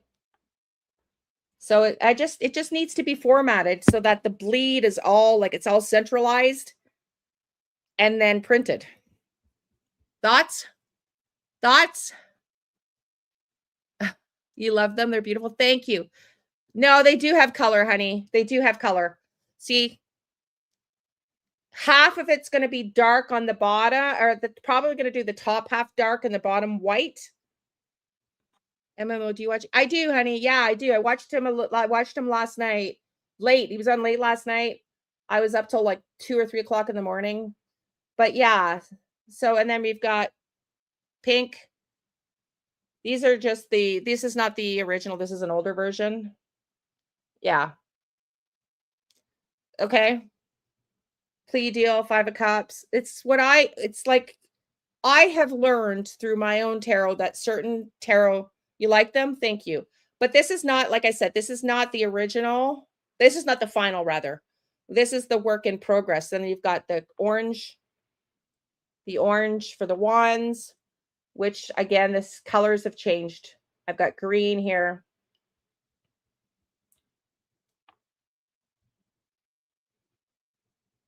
Okay. Yeah.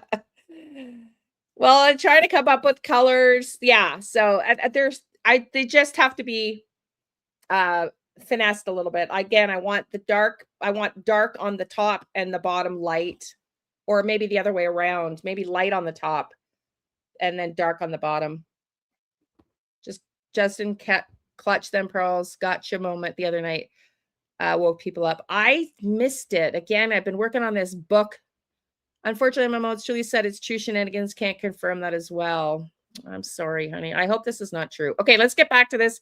We got 20 more minutes in this, and then I've got another video. Wasn't seen from the roadway. Now, I know I had sent some images of some things that some of my viewers had seen on Google Earth. So I wondered if it was from there, because one of the images I found on Google Earth was a blue blanket. And I had sent it in, and it was about 4 miles away from where Daniel lives, something like that. And so it was a bit of a distance. Well, this was found. Yes. This was found much closer. Like it wasn't terribly far from. The colors are just related to the suits. just related to the suits, each of the suits. Our search zone. Okay. But it wasn't on our search zone. Like it wasn't, yeah, this wasn't terribly far away. Certainly wasn't 4 miles. Interesting. I thought it was further away. No, That's like I made it there. I mean, when our search leader went looking for it, I mean, I think he made it there in less than 10 minutes from the Union Hall Center. So that's 10 minutes. That's like 8 minutes from the search zone. So, and he's going past the search zone. So, I mean, it wasn't far at all. I'm just trying to think about how best to describe this because, yeah, no, it was down. Like it was either down Gerlach Road or Lansdowne Station Road. I just showed everybody my tarot deck. Did you see it?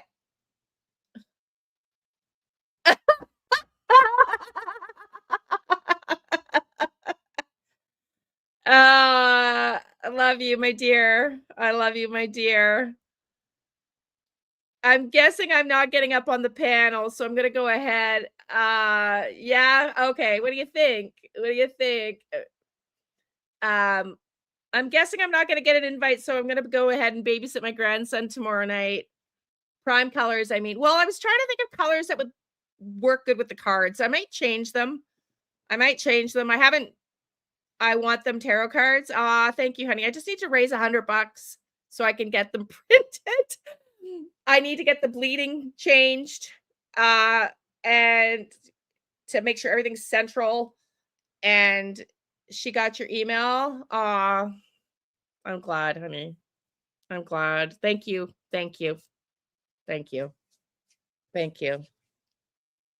Tarot is fun and widely addictive. Yeah, we look at them. Yeah, I just have to raise funds, like I said, to get the bleed edited from the bleed. I had hired Fiber and the guy effed me over. Ugh. I'm so pissed. The guy screwed me over. Anyways, so yeah, so the top's gonna, I think the more I think about it, the top will be light with the traditional tarot, and then the bottom will be true crime. But yeah, let's go. You're so sweet. Shannon, thank you. You guys have been too kind to me today.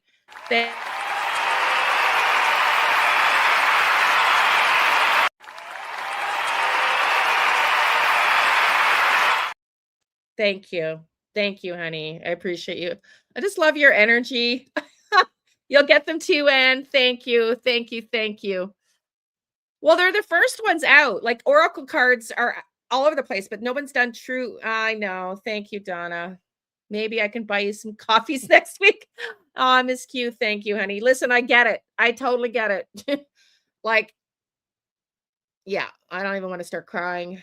I get it. You know, yours truly has been in pretty bad poverty, so I get it for a while now, thanks to helping my dad, which I don't regret at all. So, not going to start crying today. Okay, let's go.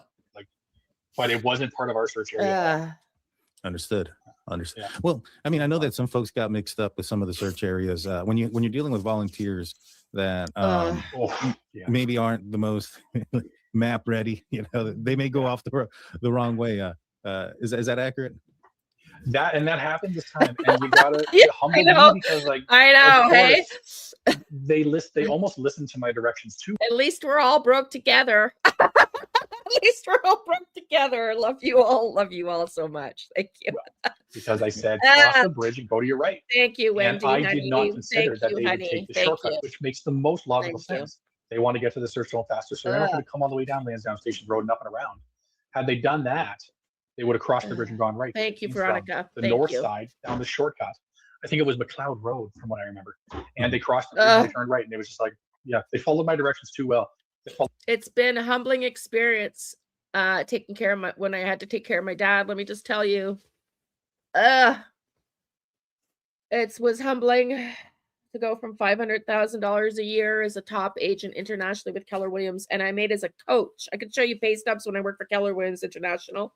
You would shit your pants. Okay, I made $30,000 a month US coaching for Keller Williams, no expenses, none.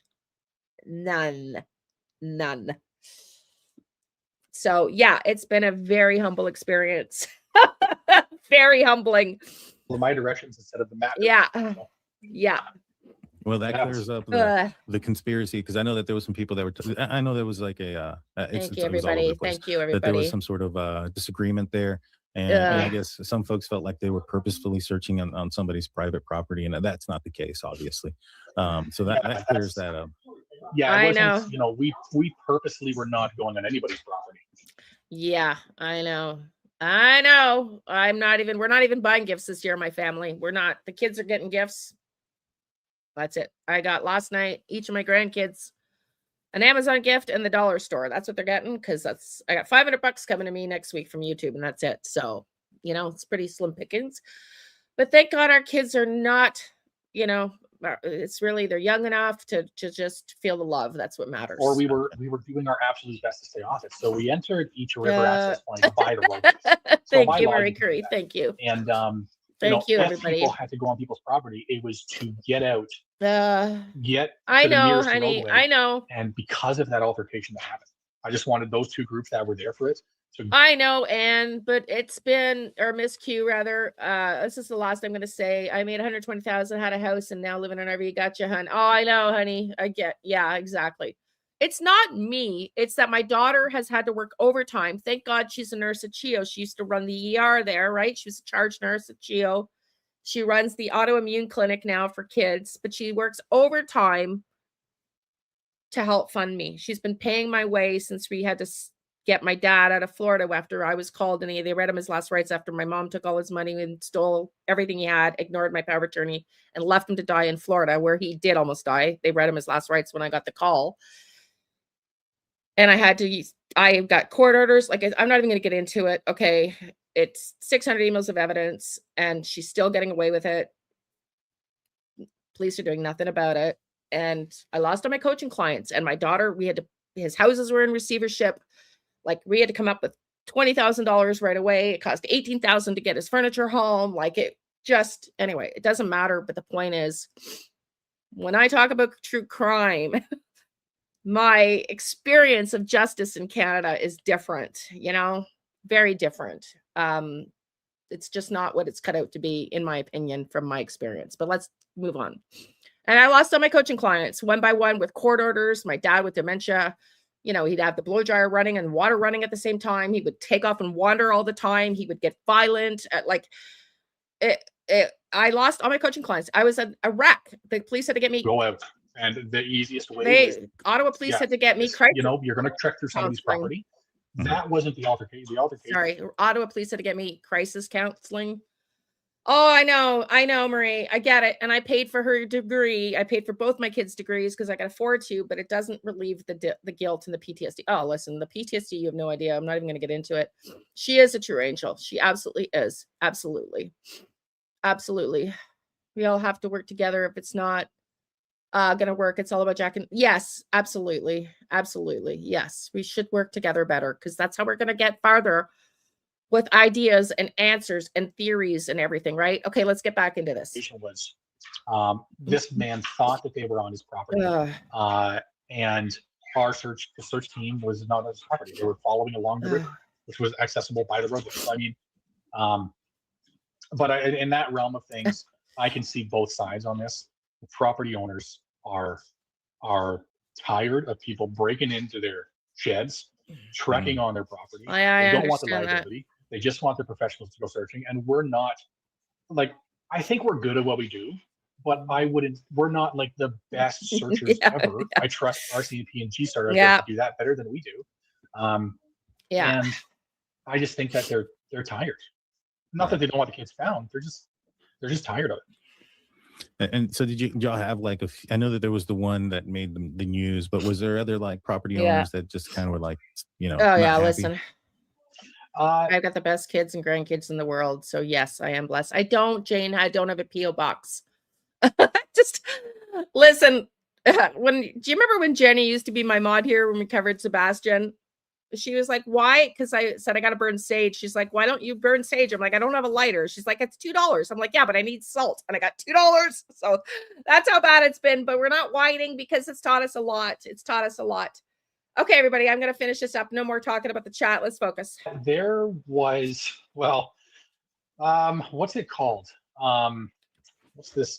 the Lorda camp. So I wouldn't say Yeah. they weren't happy, but that was the trail that I gave the two search groups. I told them to go up through Lorda camp to reach the road. It was the quickest way out. It was the safest way out. And they weren't upset. At least I didn't get the indication they were upset. But you could tell that they were surprised to see the search group. But the group was really good speaking with them and saying, we're just trying to get up to the roadway. We're not trying to, and they were just sticking to the roadway that goes into Lorda camp. So it's not like they were trekking across lawns or anything. Right. That was the only other scenario. Everywhere else, there's group 6 that did get off their line and did get momentarily lost. But again, like there was no house up there or anything. It was just woods. So, yeah. Gotcha. And and so, these searches are going on with you just mentioned somebody got lost. How did that happen? Did they just turn the wrong way? How easy is it to get lost out there? Well, when you get that deep into it, group 6, they were working up the middle river of Pictou to the north. So they were essentially following that river the way that it flows. And what had happened was when you get to the north end of that river, there's a hydrolines that run to the east from that north end of that river. But what I believe happened from what they told me is they were following the river and then it jet off to the east. And I think with all the rain, there were likely these other forks of the river that just kind of went off into these other spots that would eventually just dry off. Gotcha. But they went and followed that one, thinking they were following the middle river of Pictou. And then they got just too far off.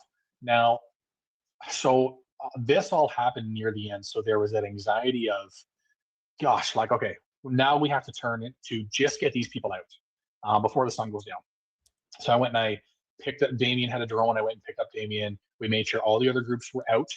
And then we went back with the drone. And as we were driving down the gravel road to pop the drone up, they were walking down the gravel road. So they ended up finding their way out. Luckily, one of their phones, it would just show on the map a white screen, but it would still show their compass on there. So they knew they just had to go east, keep going east. I would honk my horn. They would radio saying they could hear my horn. And then they ended up losing the walkie-talkie. So I didn't know they had lost the walkie-talkie at that point until we went back and picked them up. But in that last half hour, they had lost their walkie. We were coming back. We were going to find them. I'm glad they made it out. That was anxiety for us, for sure. Yeah, I couldn't imagine that aspect. I'm assuming like cell service and things like that is at a minimum out there. No cell service whatsoever. Like we ended up getting the Rogers eSIMs. Thank you for the thought, 6 Jane. of us, so like each leader had that.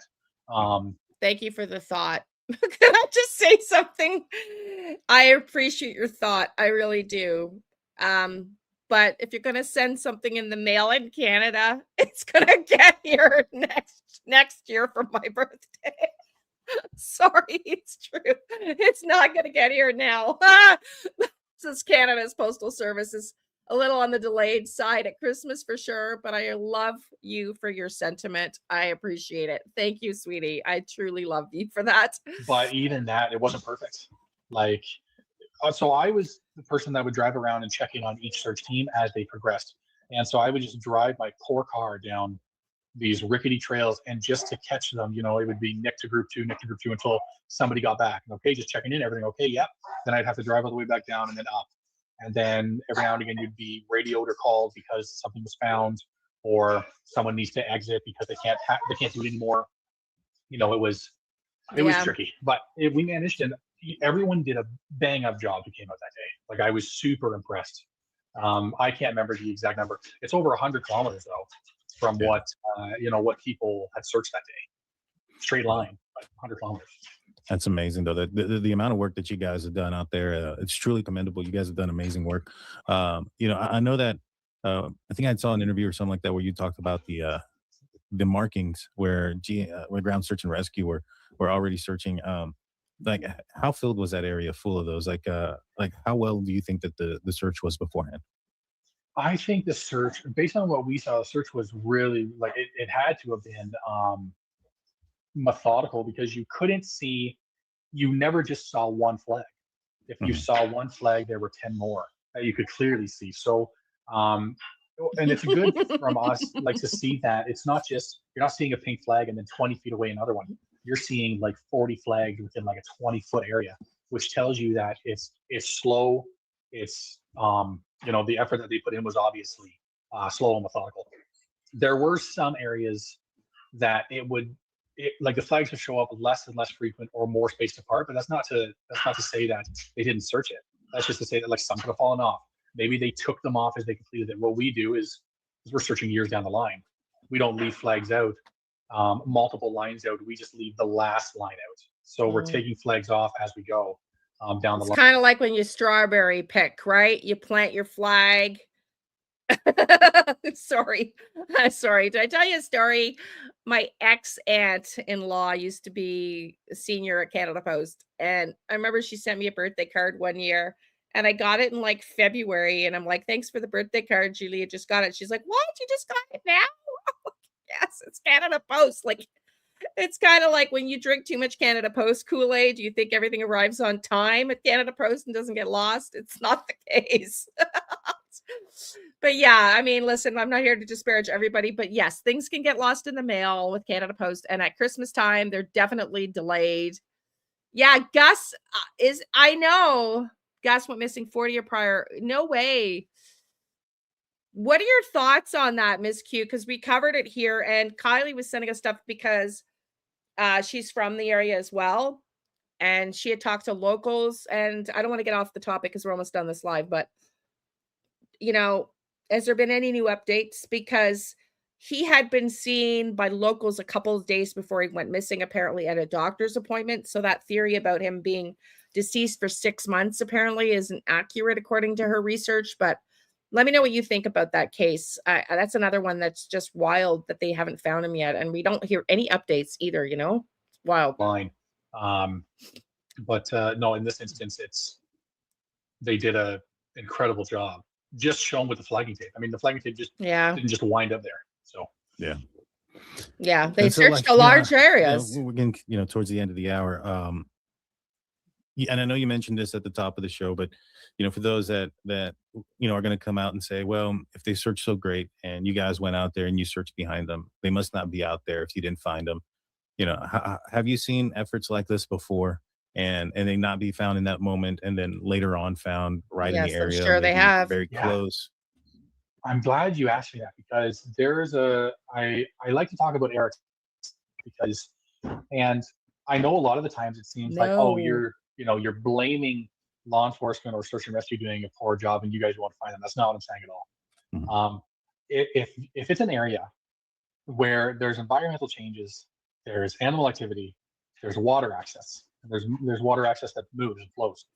I don't think it's fair to ever say that it has been cleared completely or that wandering and misadventure has been done. Eric Spencer had walked into the woods in Honey Harbor, up near Honey Harbor in Ontario, parked his car in a stranger's driveway. The stranger said, "What are you doing?"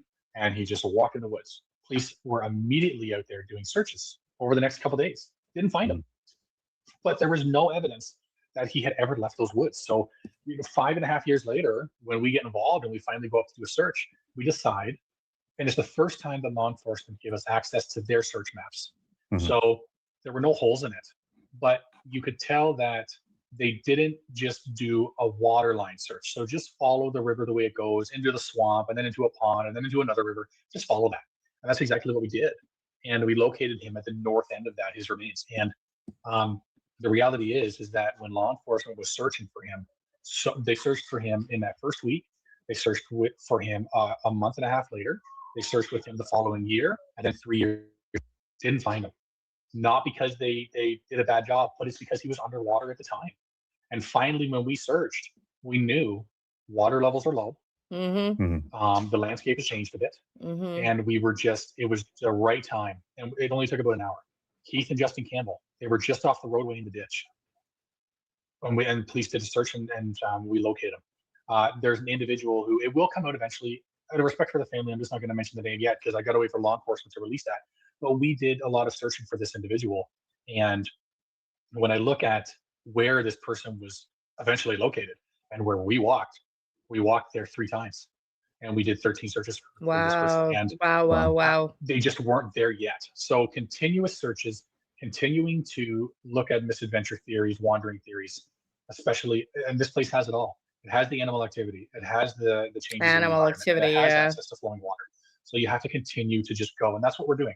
When it thaws, we go. In the springtime, we go. RCMP and GSTAR are still going to remain involved. Everyone's going to be on this until they're found, or we just continue to debunk wandering until something else comes Right. out. If something Yeah. else does come out. Yeah. I agree with that approach. You got to keep no, going that with makes all a lot of sense. I'm theories. glad you were able to, share that and be open with us about those things, because I think there's a huge misunderstanding about searches, and that if something's not found on the first search, that there's nothing there, and I think that's a really, really bad take to have. And I'm glad. Well, I don't think that's what we're saying here. I think that's obvious that, and we've heard that before. Maybe not as extensive as what he just explained now, so I don't disagree with that. But I do think in this case, to have boot prints with no scent leading to the boot prints, to have a blanket with no scent leading to the blanket is different. It says different things may have happened to these kids. That's just my opinion, just my 2 cents. You guys are there, and I'm glad you guys are going to continue to search. Is there I know that when things thawed out and you guys are going to go out there again, but is there like a No, plan, they didn't get effort of a maybe a larger scale search, plan for the spring or anything like that? It'll be, we're always down for it to be a large search again. And because now, of course, we want to look at, I feel like you got to focus on the water, and these waterways fork all over the place here where these kids were last seen. You got to focus on that for sure. But secondarily, and even maybe more importantly, is all these trails and access to these trails where the kids would likely have continued to walk on easily accessible areas. So yeah, certainly we're continuing to be curious about it and look at maps and plan accordingly. And yeah, it'll be I imagine another large scale search in the springtime. Well, if you guys need any help getting the word out or anything like that to find volunteers, feel free to reach out to me. I'll share it on all of my platforms to get the word out and to get the information there, so we can get a consecutive, a large effort out there to try to find some answers, for the family members, for the little boy and the little girl, Lily and Jack, that are missing, so that they can find peace if they are out there. Nick, I want to thank you so much for joining me. If people want to follow some of the things that you're doing, if they want to maybe look up some of the missing persons that you guys are trying to find, where can they find you? Yeah, just Google "Please Bring Me Home," and we have, we're on X and Instagram and Facebook, and we have a website. And we're, if you have information, if you have thoughts and opinions on it, throw it up on our Facebook. We're very seldom do we delete comments. It's okay if we disagree with you. Yeah, that's good. Let's talk about it. And we want to hear, even if you think your tip is insignificant, the amount of times that we've gotten tips in, it's like, I don't think this is important at all. And then it's just like a bombshell. It's like, well, that is important. Go ahead and share it, any of the cases. And yeah, just continue to share these cases. Someone out there knows something for a lot of the cases that we look at. And I just persuade people to continue talking about missing people. Yes. And thank you again, Nick. Thank you. Now, I would say if you find something, I wouldn't reach out to Nick, because I don't think they're part of the investigation team, just myself. I don't think communicating with Nick, if you have evidence, is the appropriate way to go. I think you should go to RCMP. That's just my opinion. But I really don't dislike him. It really amazes me that they're talking about the children probably walking on the trails. How did they get there? Well, I mean, Marie, who knows? I just think in this case, you've got, again, which we started this stream talking about at the very beginning, if the blanket was planted, and according to Daniel, the RCMP told him that the blanket was planted, they believe, why could we not assume the footprints were planted too? Is that when Daniel went up to the bush? Did he bring a boot with him to put a boot print down there? Because there's little chance, in my opinion, that the kids walked that far. The blanket landed there, walked that far, and the boot print landed there, but we don't pick up a scent on how that doesn't make sense to me. Yeah, needle in a haystack for sure. Absolutely.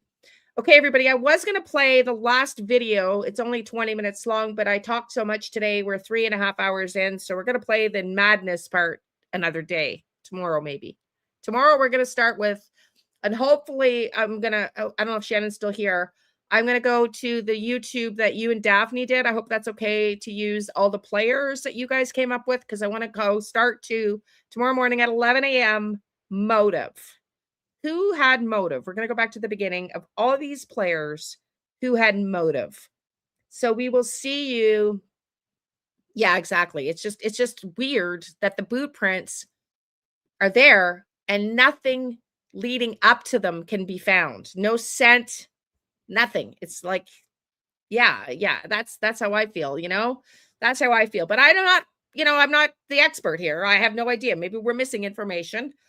But to me, it seems like maybe we should be looking at, did somebody also plant the boot prints? Just saying. Thank you. I love you all. Thank you, everybody who donated.